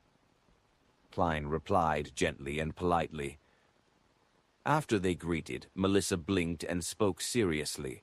"Elizabeth will follow us to the Family Servant Assistance Association later. They hire a few maidservants at home, so she has experience in that. Her opinions might be helpful. Actually, we've already drawn up the requirements for picking a maidservant. Listen to this and see if there's anything that needs to be added." Melissa wiped her hands on her apron and took out a piece of paper from the pocket of her home clothes. She opened it and read it out loud. 1. Healthy. 2. Hard-working and responsible. 3. Good at cooking. 4. Quiet, not rowdy. 5. Simple family background. 6. Looks ordinary. She read the requirements one by one, while Klein and Benson gawked with a vacant look. They never expected that hiring a maidservant would be so troublesome. "Melissa, weren't you against the idea of hiring a maidservant?" Klein subconsciously asked when his sister stopped. Melissa pursed her lips and nodded solemnly. "Yes, I was against it.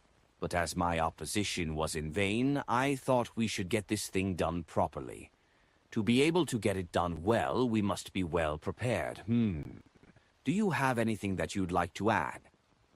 "No." Klein and Benson shook their heads in unison, causing Elizabeth to laugh. After lunch, the four of them took a public carriage to the Tingen Family Servant Assistance Association on Champagne Street. It was similar to domestic help firms that Klein knew of from his previous life, but it was also a little like a charity. They recorded the personal information and job requirements of different maidservants so that the clients could make their selections more easily while maximizing the maidservants' chances of employment. Part of the organization's funding came from charity organizations, and some came from a percentage of the payment provided by employers. Upon entering the association, Klein and Company were greeted warmly. A young lady in a pale yellow ruffled dress led them to some sofas. She smiled and asked, "How may I help you?" Benson, who was pushed forward by his brother and sister, said, "We need to hire a maidservant." "Do you have any requirements?" the young lady asked, like clockwork. Benson recalled his siblings' lack of faith in his culinary skills as he said sincerely, "Good at cooking." "Good at cooking?" The young lady creased her eyebrows and said, "To be frank, there are no excellent cooks among the maidservants. Why not hire a chef instead? If you need a female chef, we have quite a number of them in the association." "There is no one who is good at cooking among the maidservants," Melissa couldn't help but cut in as her initial plan was set back. The young lady nodded and answered affirmatively. "The maidservants are either the daughters of lower-class laborers or girls from the villages. They have few opportunities to learn culinary skills. Even after the simple training provided by the association, the most we can guarantee is that their food won't make people sick." Melissa fell silent, finally realizing what it meant to have situations outpace her plans. "That is regrettable," Benson thought, reorganizing his words. He said, "Maybe we can amend our requirement to a maidservant who is willing to and is capable of learning to cook." "Not bad. Benson is quick-witted. There's no need for me to interject." Klein sat by the side, holding his cane and hat comfortably. "No problem. During cooking training, we took note of girls who had outstanding performance," the young lady replied with a professional smile. "Any other requirements?" "Yes." Benson felt the burn of Melissa's gaze. He swallowed his saliva and took out the piece of paper from his pocket. He then read the items one by one. The young lady listened quietly and only responded after quite a while. I'll first check through the records and recommend some maidservants that fit the criteria. You don't have to decide immediately. You can pick 2 to 4 of them. Then I will bring them each over to cook for you once. You can decide who to employ then. Of course, you will have to pay the association some extra fees, and you will also have to prepare your own ingredients." "All right." Benson folded the paper and nodded politely. The young lady stood up and walked towards the office, but she turned around after taking 2 steps. She smiled and said, "Can you pass me that paper? I'm worried I will forget some of your requirements." "No problem." Benson held back his urge to laugh when he answered. After a while, the young lady in the pale yellow dress came out with a stack of documents and passed them to Benson. The information had each of the maidservants' real name, birth date, family situation, facial description, health status, past experience, related traits, expected salary, and other information. Seizing the opportunity when Benson and Melissa were reading the information, Elizabeth got closer to Klein and asked softly, "Don't you have any requirements?" "Yes, but this information isn't specific enough," Klein answered perfunctorily. Elizabeth got even more interested. "How would you choose?" Klein smiled and pointed at the hidden pendulum in his left sleeve. "I would divine the best person to become our maidservant by writing down a corresponding statement about each candidate and eliminating them one after another." Elizabeth was stunned, nodding vacantly after nearly 20 seconds. "The simplest and the most effective way. I totally forgot that you're—" She didn't finish her sentence since Melissa, who had sharp senses, noticed that they were whispering and had looked over. She looked at her best friend and her brother. Then she showed an expression of deep thought. Hey, sis, don't misunderstand. We are just talking normally. Klein coughed and picked up some of the information and casually read through them. Very soon they picked 3 candidates. They were asking for 4 soli 8 pence to 5, soli 2 pence per week. Benson didn't haggle over the maidservant's pay, but instead discussed the percentage that he needed to pay to the association. After some friendly haggling, he successfully negotiated the price from the maidservant's 2 weeks' pay to 1 week pay instead. However, he had to pay a transportation fee of 1 soli for them to bring the maidservants over to try cooking. After that, Elizabeth bade the trio farewell and left, while the siblings took a public carriage back to Daffodil Street. On the way back, Klein was getting uncomfortable under Melissa's scrutinizing gaze. When he got home, he went to the 2nd floor directly. Klein, Melissa called him in a serious tone after thorough consideration. She said, "If you want to get engaged with Elizabeth, you have to work harder. Her father is an important businessman, and her mother is the daughter of a baron." Wait, engaged? When did this happen? Klein looked at his sister in confusion. How far-reaching is her concern? Chapter 157. Item of his dreams. No, we are not. Klein didn't have the chance to retort before Benson interrupted with a smile. Although Elizabeth is indeed a little young and her family is much more outstanding than ours, I find the 2 of you quite suitable for each other. But you might have to wait a few more years. She is still studying at a public school and wants to enter university.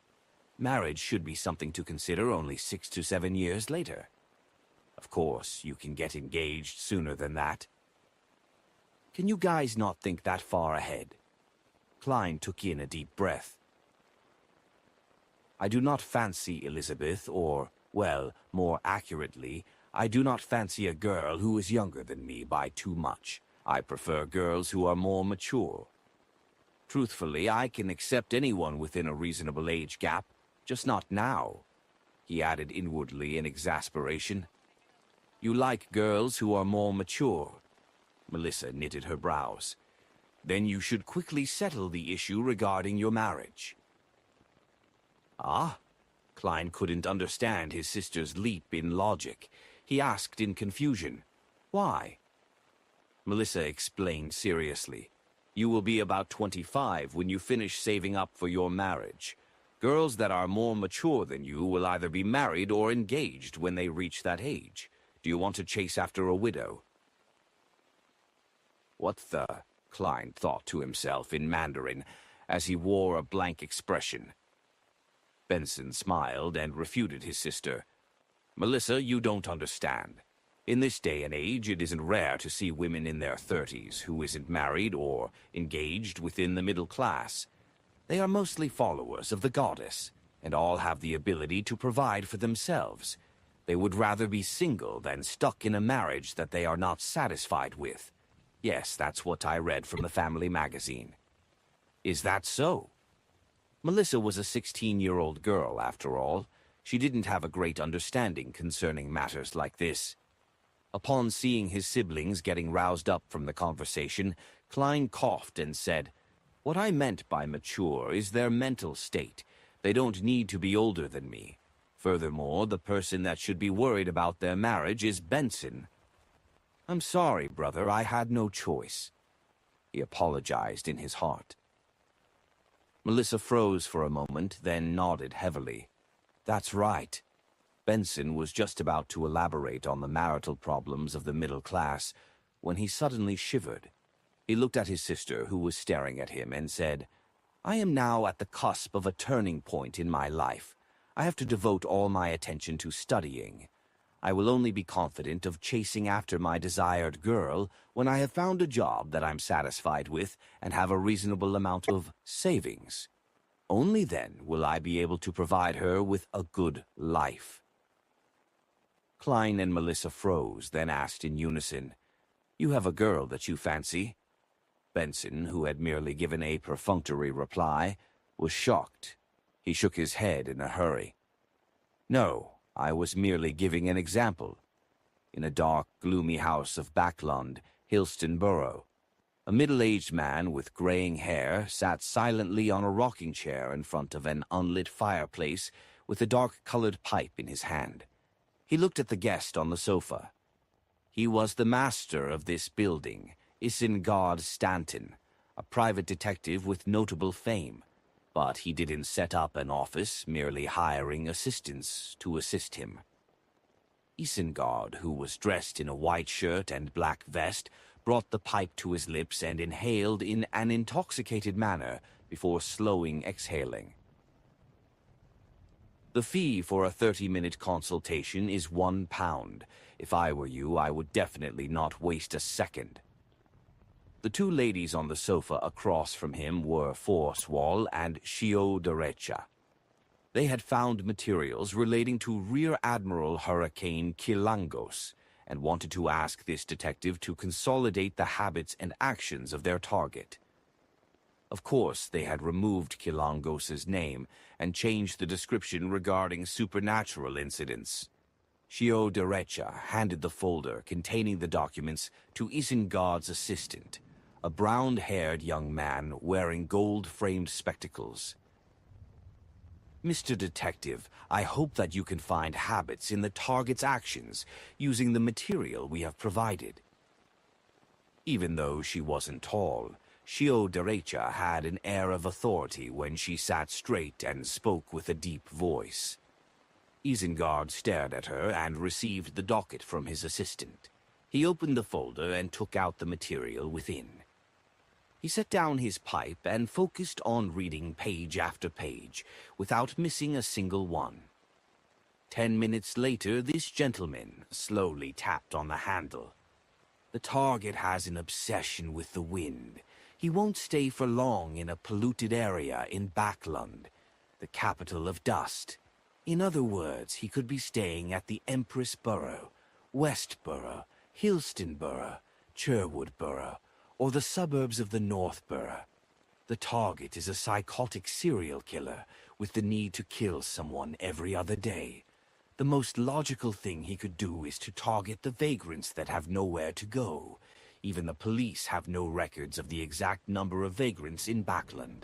The target wouldn't be living in an area too near or too far from Northborough or Backlund Bridge, which have the highest concentration of vagrants. It would be the act of someone unsophisticated to search for victims that are too close to him. That isn't consistent with your descriptions. If the target has to spend a large amount of time before he can find someone to murder, then he might lose control of his desires and commit crimes that would easily expose himself. The target is an experienced sailor and has exceptional mobility in the water. A reasonable deduction would be that he wouldn't be living somewhere too far away from the water.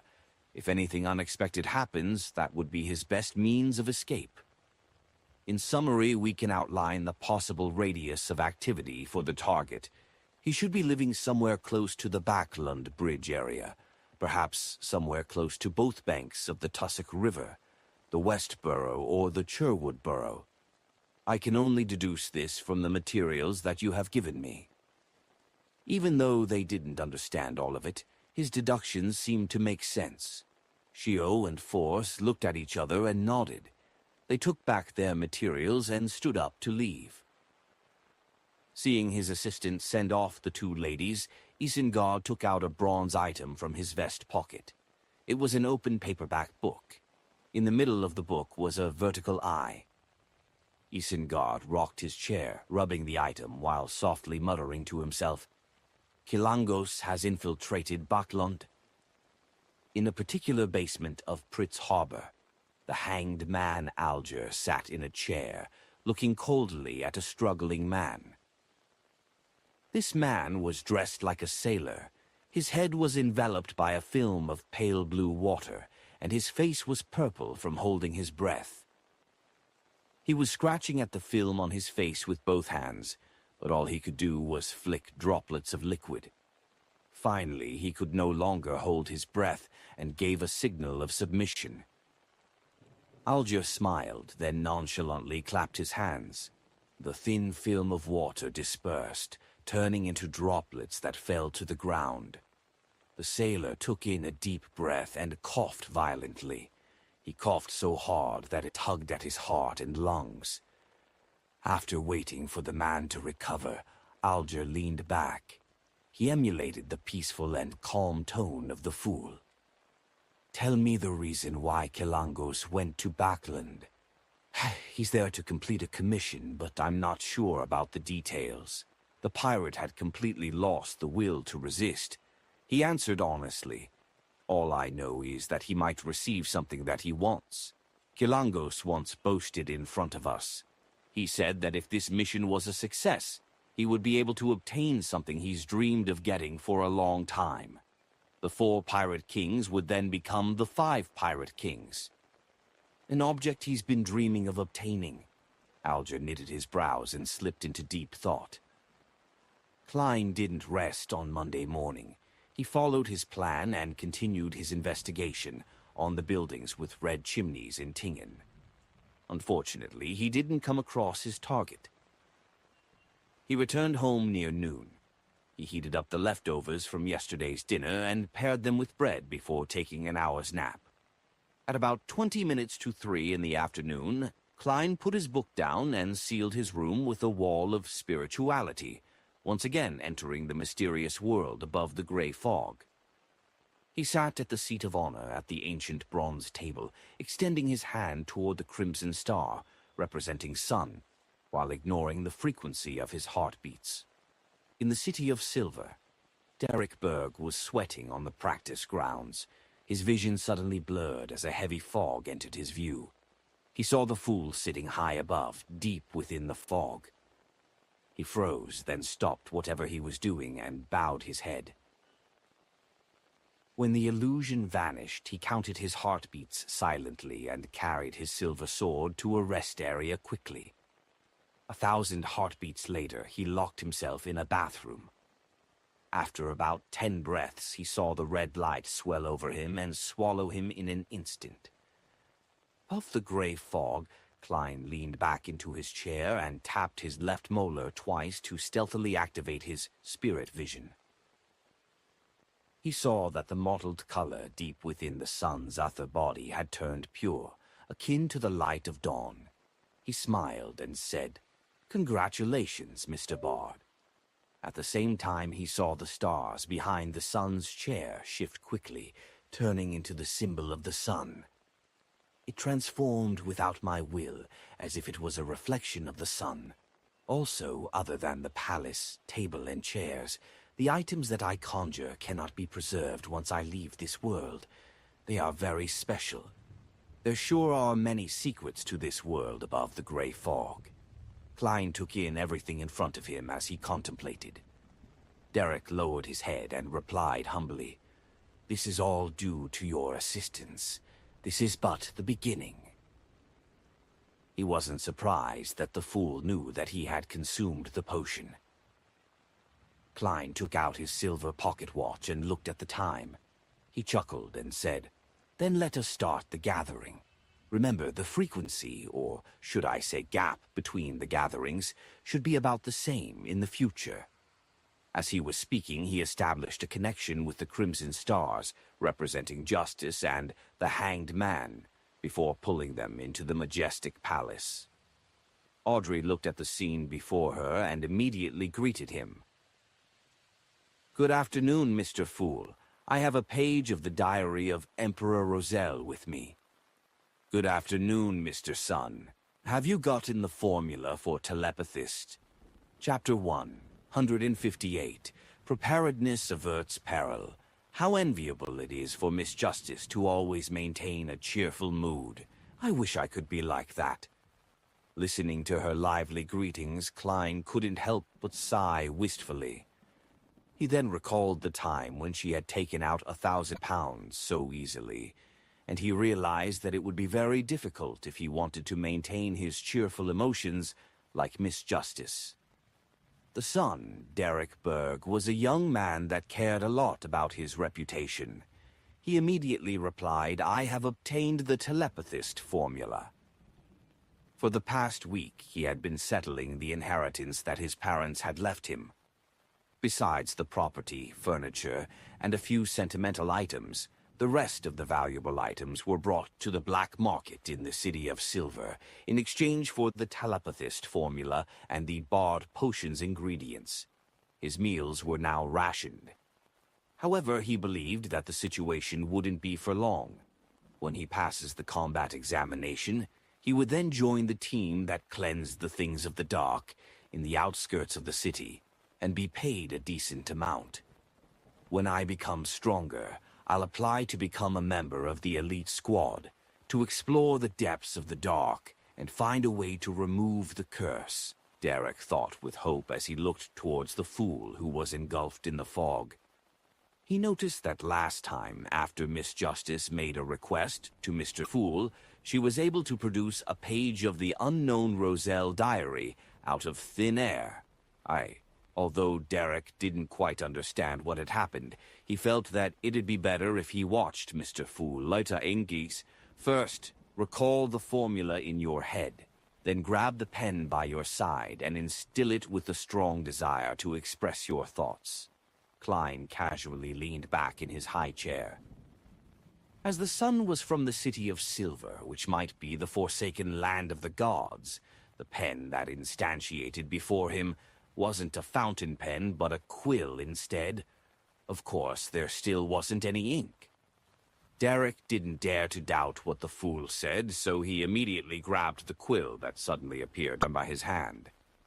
He followed the fool's instruction, and as expected, he saw the telepathist potion formula appear on the brown goatskin parchment before him within seconds.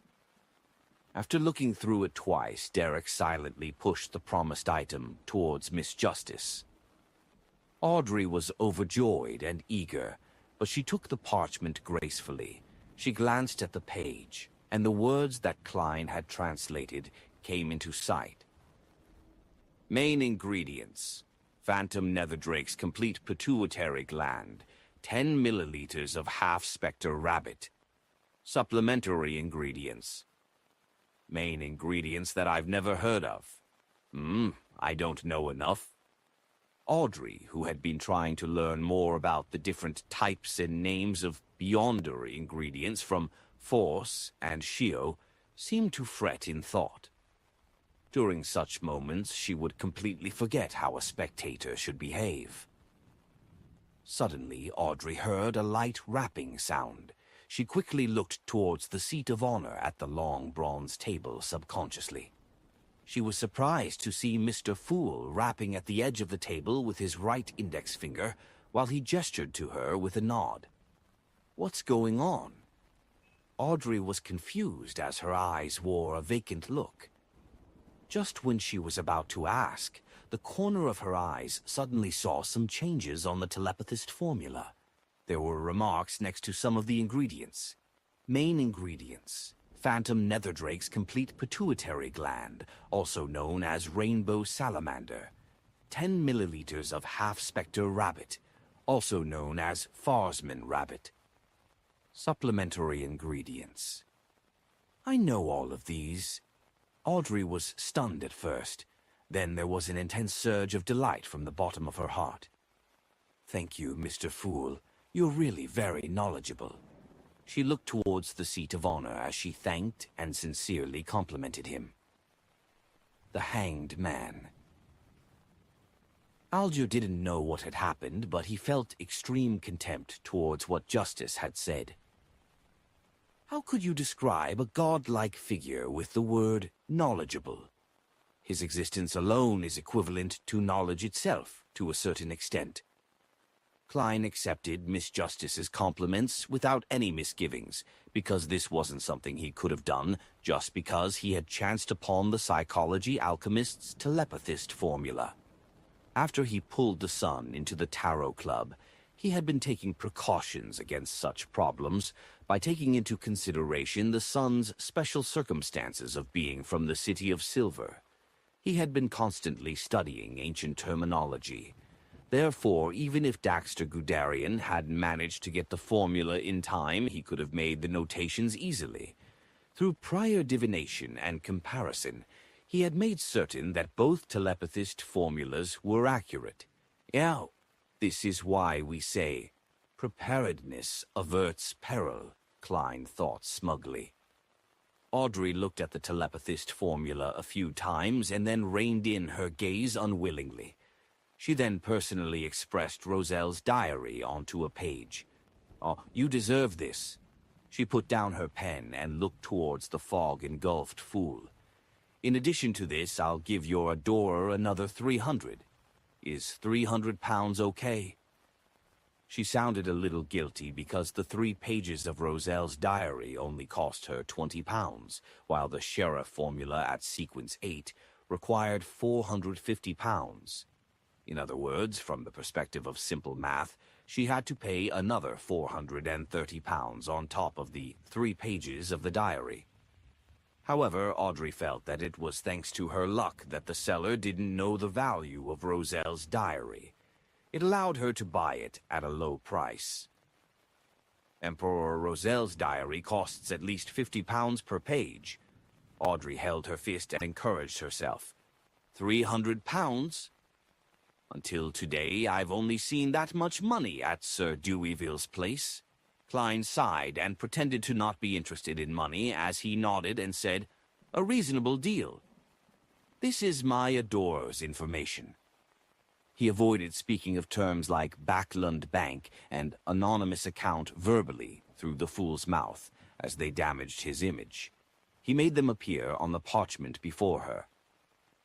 Klein had taken time to visit Backland Bank's Tingen branch last Wednesday while investigating the houses with red chimneys. He had disguised himself and opened an anonymous bank account. The account only required one to memorize his account number and the corresponding password in order to withdraw cash from any Backland Bank branch. If one found that it wasn't secure enough, he could also request to add in a signature and thumbprint verification.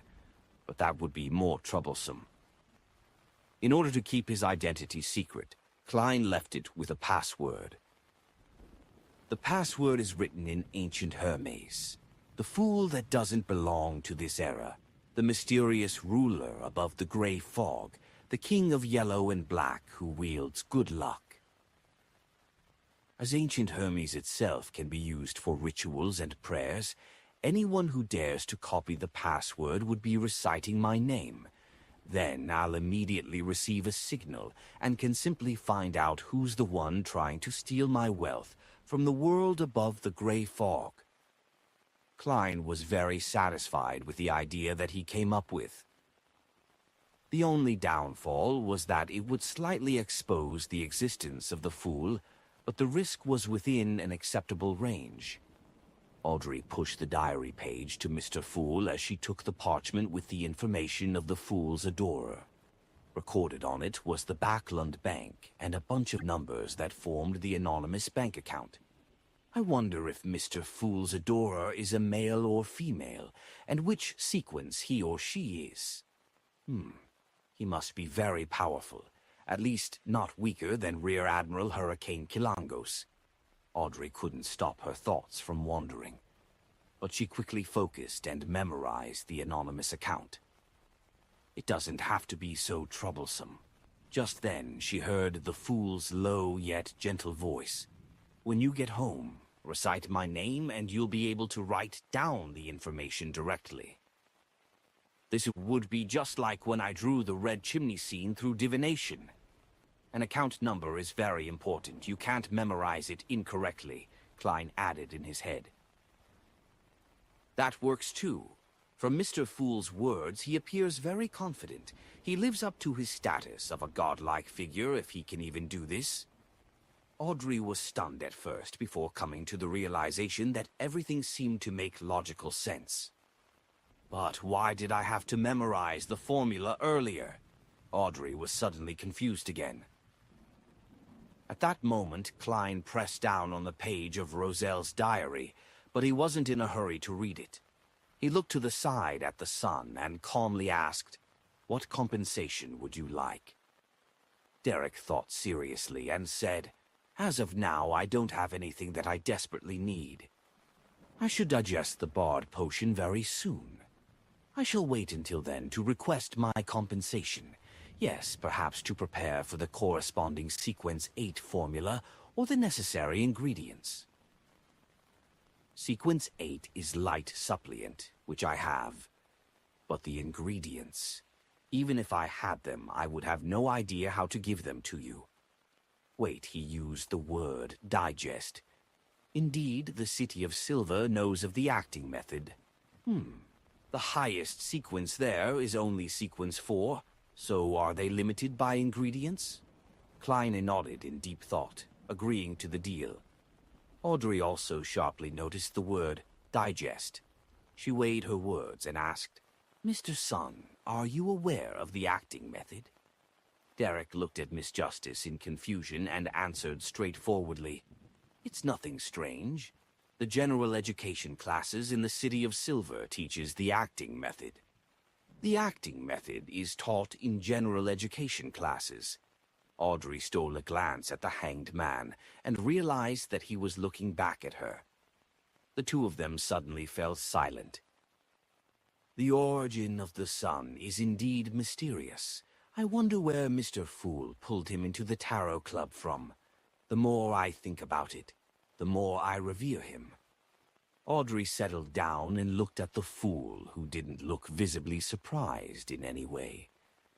Then Alger probed, "Mr. Sun, do you talk about any key things to look out for with respect to the acting method?" "Yes." Derek nodded without hesitation. "It's clearly stated in our general education classes that the one and only key point for the acting method is to remember that you're only acting. As expected, we're using an ingenious method to go around obstacles and completely break down the remnant spirits in the potion without submitting to it. The Sun, you're such a simple boy. You just shared important information by accident." Klein smiled and cast his eyes on the diary page before him. Chapter 1, 159, Bestowment and Sacrifice. Messy Chinese sentences were scribbled on the yellowish-brown goatskin. The 2nd of August. This goes deeper than I imagined. History sure is something that can be manipulated easily. The 5th of August. I witnessed the abilities of a high-sequence Beyonder today. It was scary indeed. There's a qualitative change that has happened to them in a particular aspect. It was as though they've transformed into a deity. It's no wonder that we describe them as demigods, though I think calling them legendary beings is more fitting. The 6th of August. There's something strange going on. Why would the 7 major churches adopt such a strange attitude towards the potions? At the low to middle sequences, they not only provide the main ingredients to those who manage to advance, but they're also generous enough to share the formulas and demonstrate the process needed to create the potion. They would also explain in detail if a ritual is needed to create the medicine, yet finished potions are the only things they provide to those who are advancing to the higher sequences. This isn't logical. Shouldn't they keep the formula a secret for the lower sequence potions and give the candidate the completed potion, since it's relatively easy to gather the necessary ingredients and create the potion? As for the higher sequence potions, shouldn't they share the formula and make the promising members search for the ingredients due to the difficulty of obtaining the main ingredients? There must be some hidden secret to this. The 9th of August. The events of the past 2 days have made me feel uncomfortable. I started the Industrial Revolution with my own hands and personally ushered in the age of steam and machinery. But this will create the conditions necessary for the evil god to descend upon this world. What does he mean? The conditions necessary for the evil god to descend upon this world? Klein knitted his brows, his index finger tapped on the edge of the ancient table. Did Mr. Fool encounter a difficult problem? Anything that can trouble him must be something of another level. Audrey looked at the leader, obscured by the thick fog, and interpreted his state through his body language. Klein was indeed pondering over the problem related to the upper echelons, but he didn't arrive at an answer. He considered the possibility of using divination to gain some sort of revelation. Yes, it would be impossible to divine something of use with such simple sentences. I'm not a prophet. What if I divine with the statement, the conditions necessary for the evil god to descend upon this world? It feels too risky. The evil god might not be as horrifying as the eternal blazing sun, but its abilities might be much more mysterious. It might be able to trace the divinations back to me. There's also no way to divine how large of a risk I'll be taking if I were to divine that statement. After all, just divining if something poses any danger is dangerous once it has deities involved. I'll keep this question in mind and put more effort into observation. The arrangement of the churches regarding potions is indeed mysterious. I wonder what kind of secrets they're hiding. Perhaps I'll receive some hints about that. One spirit medium, no spirit guide daily is made archbishop or a high-ranking deacon and enters the core of the church. Roselle's description does make me look forward to the power of high-sequence beyonders. Many thoughts flashed through his mind before Klein stopped tapping on the edge of the ancient table and looked at Justice, the hanged man, and the sun. You can start your discussion freely now. Alger immediately said, Mr. Fool, Miss Justice, I received a new piece of information. Rear Admiral Hurricane Kilangos infiltrated Backland to complete a difficult mission. He might stay for an extended period of time and create an appalling tragedy. Also, I know that this incident involves a very important item, an item that would allow Kilangos to quickly become a high-sequence beyonder. Quickly become a high-sequence beyonder? Does he not fear losing control of himself? Audrey asked, adopting the posture of a spectator. Kilangos was only a Sequence 6 wind-blessed, so there was still a sequence between him and Sequence 4. Alger had expected this question. He answered honestly. That's why the object is important to him. Of course, those are simply my deductions. The information I received goes like this. Kilangos believes that once he completes the commission and obtains the object, he will be the equal of Nast, the king of the 5 seas. The 4 pirate kings would then become the 5 pirate kings, and the 7 pirate admirals will be reduced to 6. The average person might not aware of this, but as beyonders we should know that pirate kings are either high-sequence beyonders or are able to reach the combat strength of a high-sequence beyonder with the use of beyonder boats and mysterious items. For Kilangos to be acknowledged as their equal, he must reach standards that are close to that. That's my deduction. All I know is that the king of the 5 seas, Nast, is a Sequence 4 beyonder, but I'm not sure of the name of his potion. Klein listened on silently, not giving his opinion. The son, Derek Berg, didn't understand anything the hanged man said. He didn't know who was who, but he still listened attentively. He felt a new door had presented itself in his world. Pirates. The place they live in has seas that are mentioned in books. Then the environment these people live in is very different from the City of Silver. They don't seem to be very worried about the curse or the attacks of the things of the dark. It definitely makes me very curious. But Mr. Fool once instructed me not to ask about the secrets of others. It's a very rude gesture, Derek thought in his heart, once again observing the hanged man and Justice. Your deduction is very reasonable. Of course, that could also be a mysterious item that could hold its own against a high-sequence beyonder, Justice replied with a smile. The hanged man looked at the fog-enshrouded Fool, pondered over his words before he looked at Justice and emphasized. There are 2 key points in what I said just now, the first being the fact that Kilangos will stay in Baklund for some time. The second is that the incident involves a very important and very mysterious object. So, Mr. Fool, are you not tempted? There is ample time for you to send your adorer to Baklund, Elgia added in his heart, but didn't dare say it out loud. All he could do was beat about the bush. Mr. Alger, you don't need to emphasize this repeatedly. I know what you are getting at. But my abilities do not allow me to interfere in these matters. Furthermore, I can't leave Tingen without permission. Klein leaned back and thought in frustration. Ignoring the Adorer, I can actually find two relatively strong Beyonders to help. One is Daly, who has advanced to Sequence 6, but I cannot tell her everything. The most I can do is mention that I've gotten some information that Rear Admiral Hurricane Kilangos has infiltrated Backlund and is living at a particular street and what he plans to do. That way, Daly might directly enlist the help of the Nighthawks, making the situation very complicated and troublesome. If you guys cannot find anybody to help you when the time comes, then I can try that to prevent a tragedy. The second person is Mr. Azik, but I cannot expose my identity as the Fool to him. I don't have a proper reason to get him to interfere with this incident. Many thoughts flashed through his mind as Klein replied slowly, "I'm aware." Seeing how the Fool continued to not place much importance in the matter regarding Kilangos, he sighed and held back his disappointment.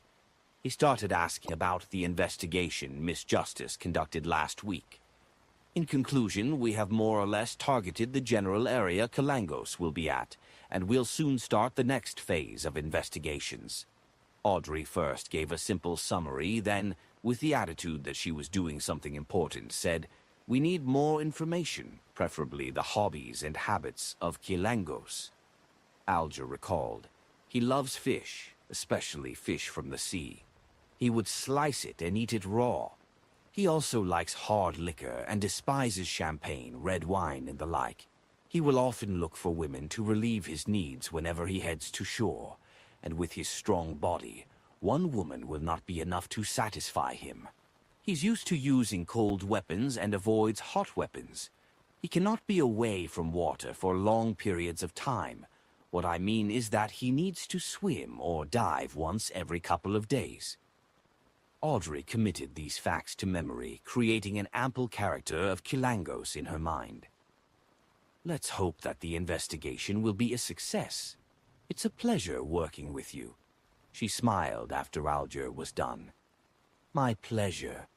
All Alger could do was force himself to believe in Miss Justice, who had considerable power in Backlund.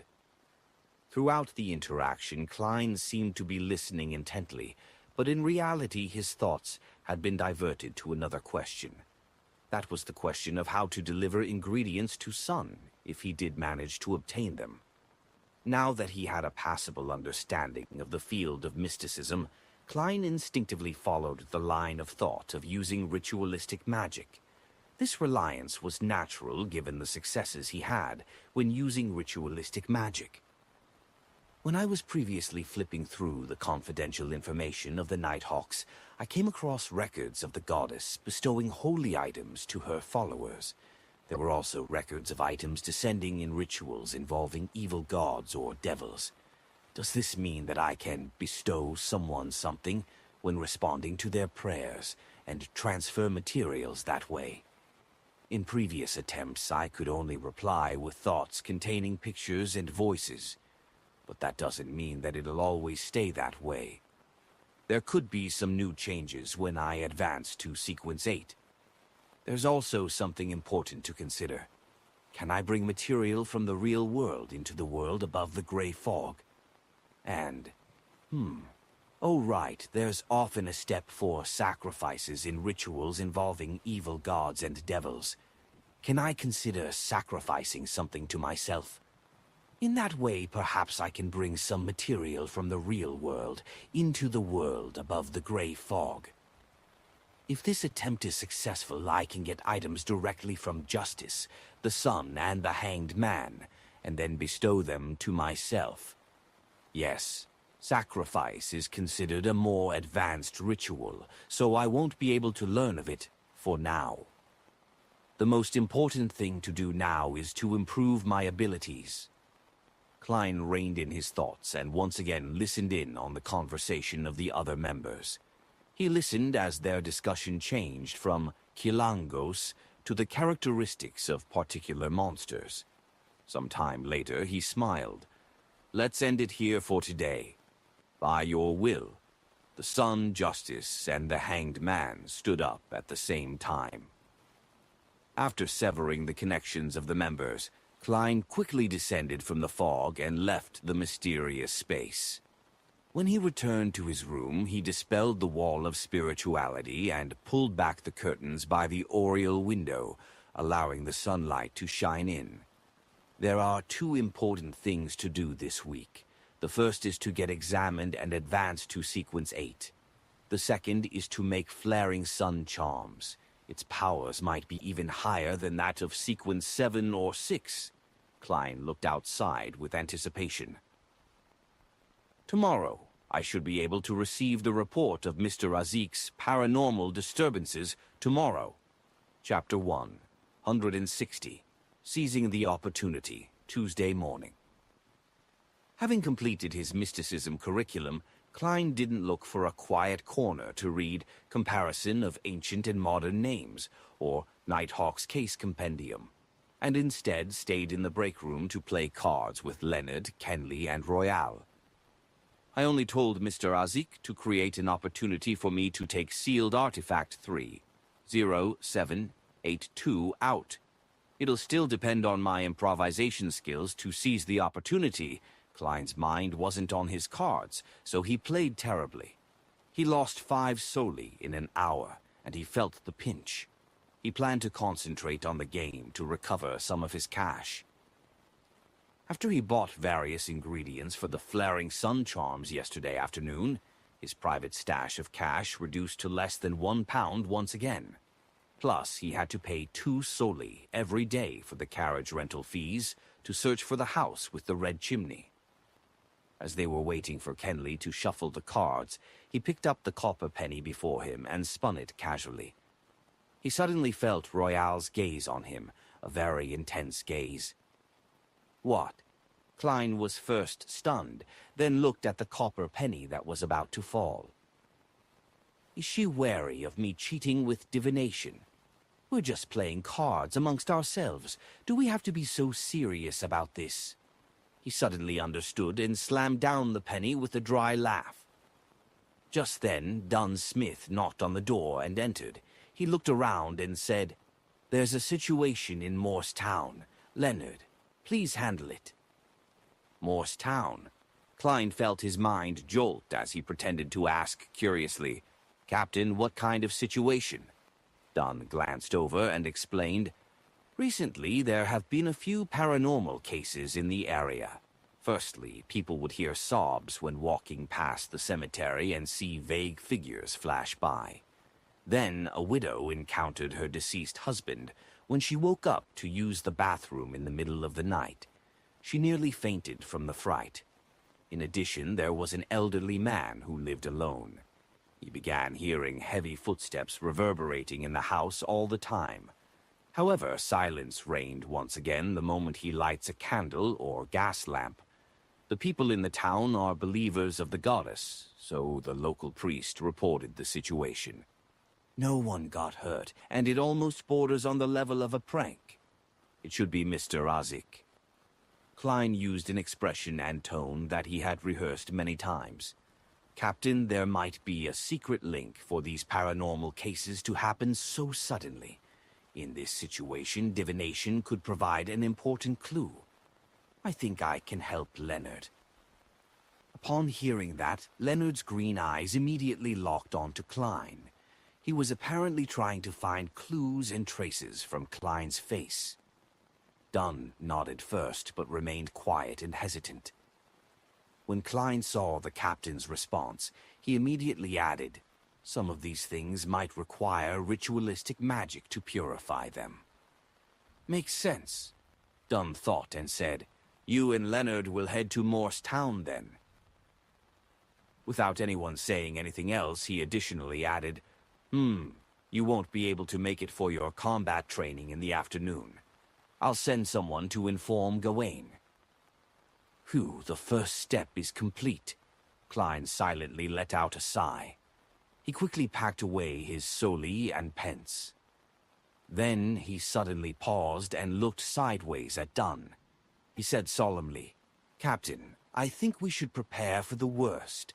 If there's a powerful wraith behind the paranormal events, it might be very dangerous for only Leonard and I. Plus, it takes 3 hours to get to Morristown, right? Even if we managed to send a telegram to request for backup in time, we would still have to hold out for quite a while." "So?" Dunn interrupted. "I want to get the assistance of another teammate." Klein pretended to think for a moment and said, "And according to the rules, a mission with 3 or more Nighthawks involved can apply for a level 3 sealed artifact. Yes, 30782 is most suited for this job." Upon hearing that, Leonard laughed and said, "Exactly your style. Careful, cautious, taking no risks." "You seem to be implying that I'm a coward. I'm a person who looked directly at the eternal blazing sun." Klein pretended that he didn't hear Leonard and earnestly looked at Dunn Smith. "Captain, what do you think?"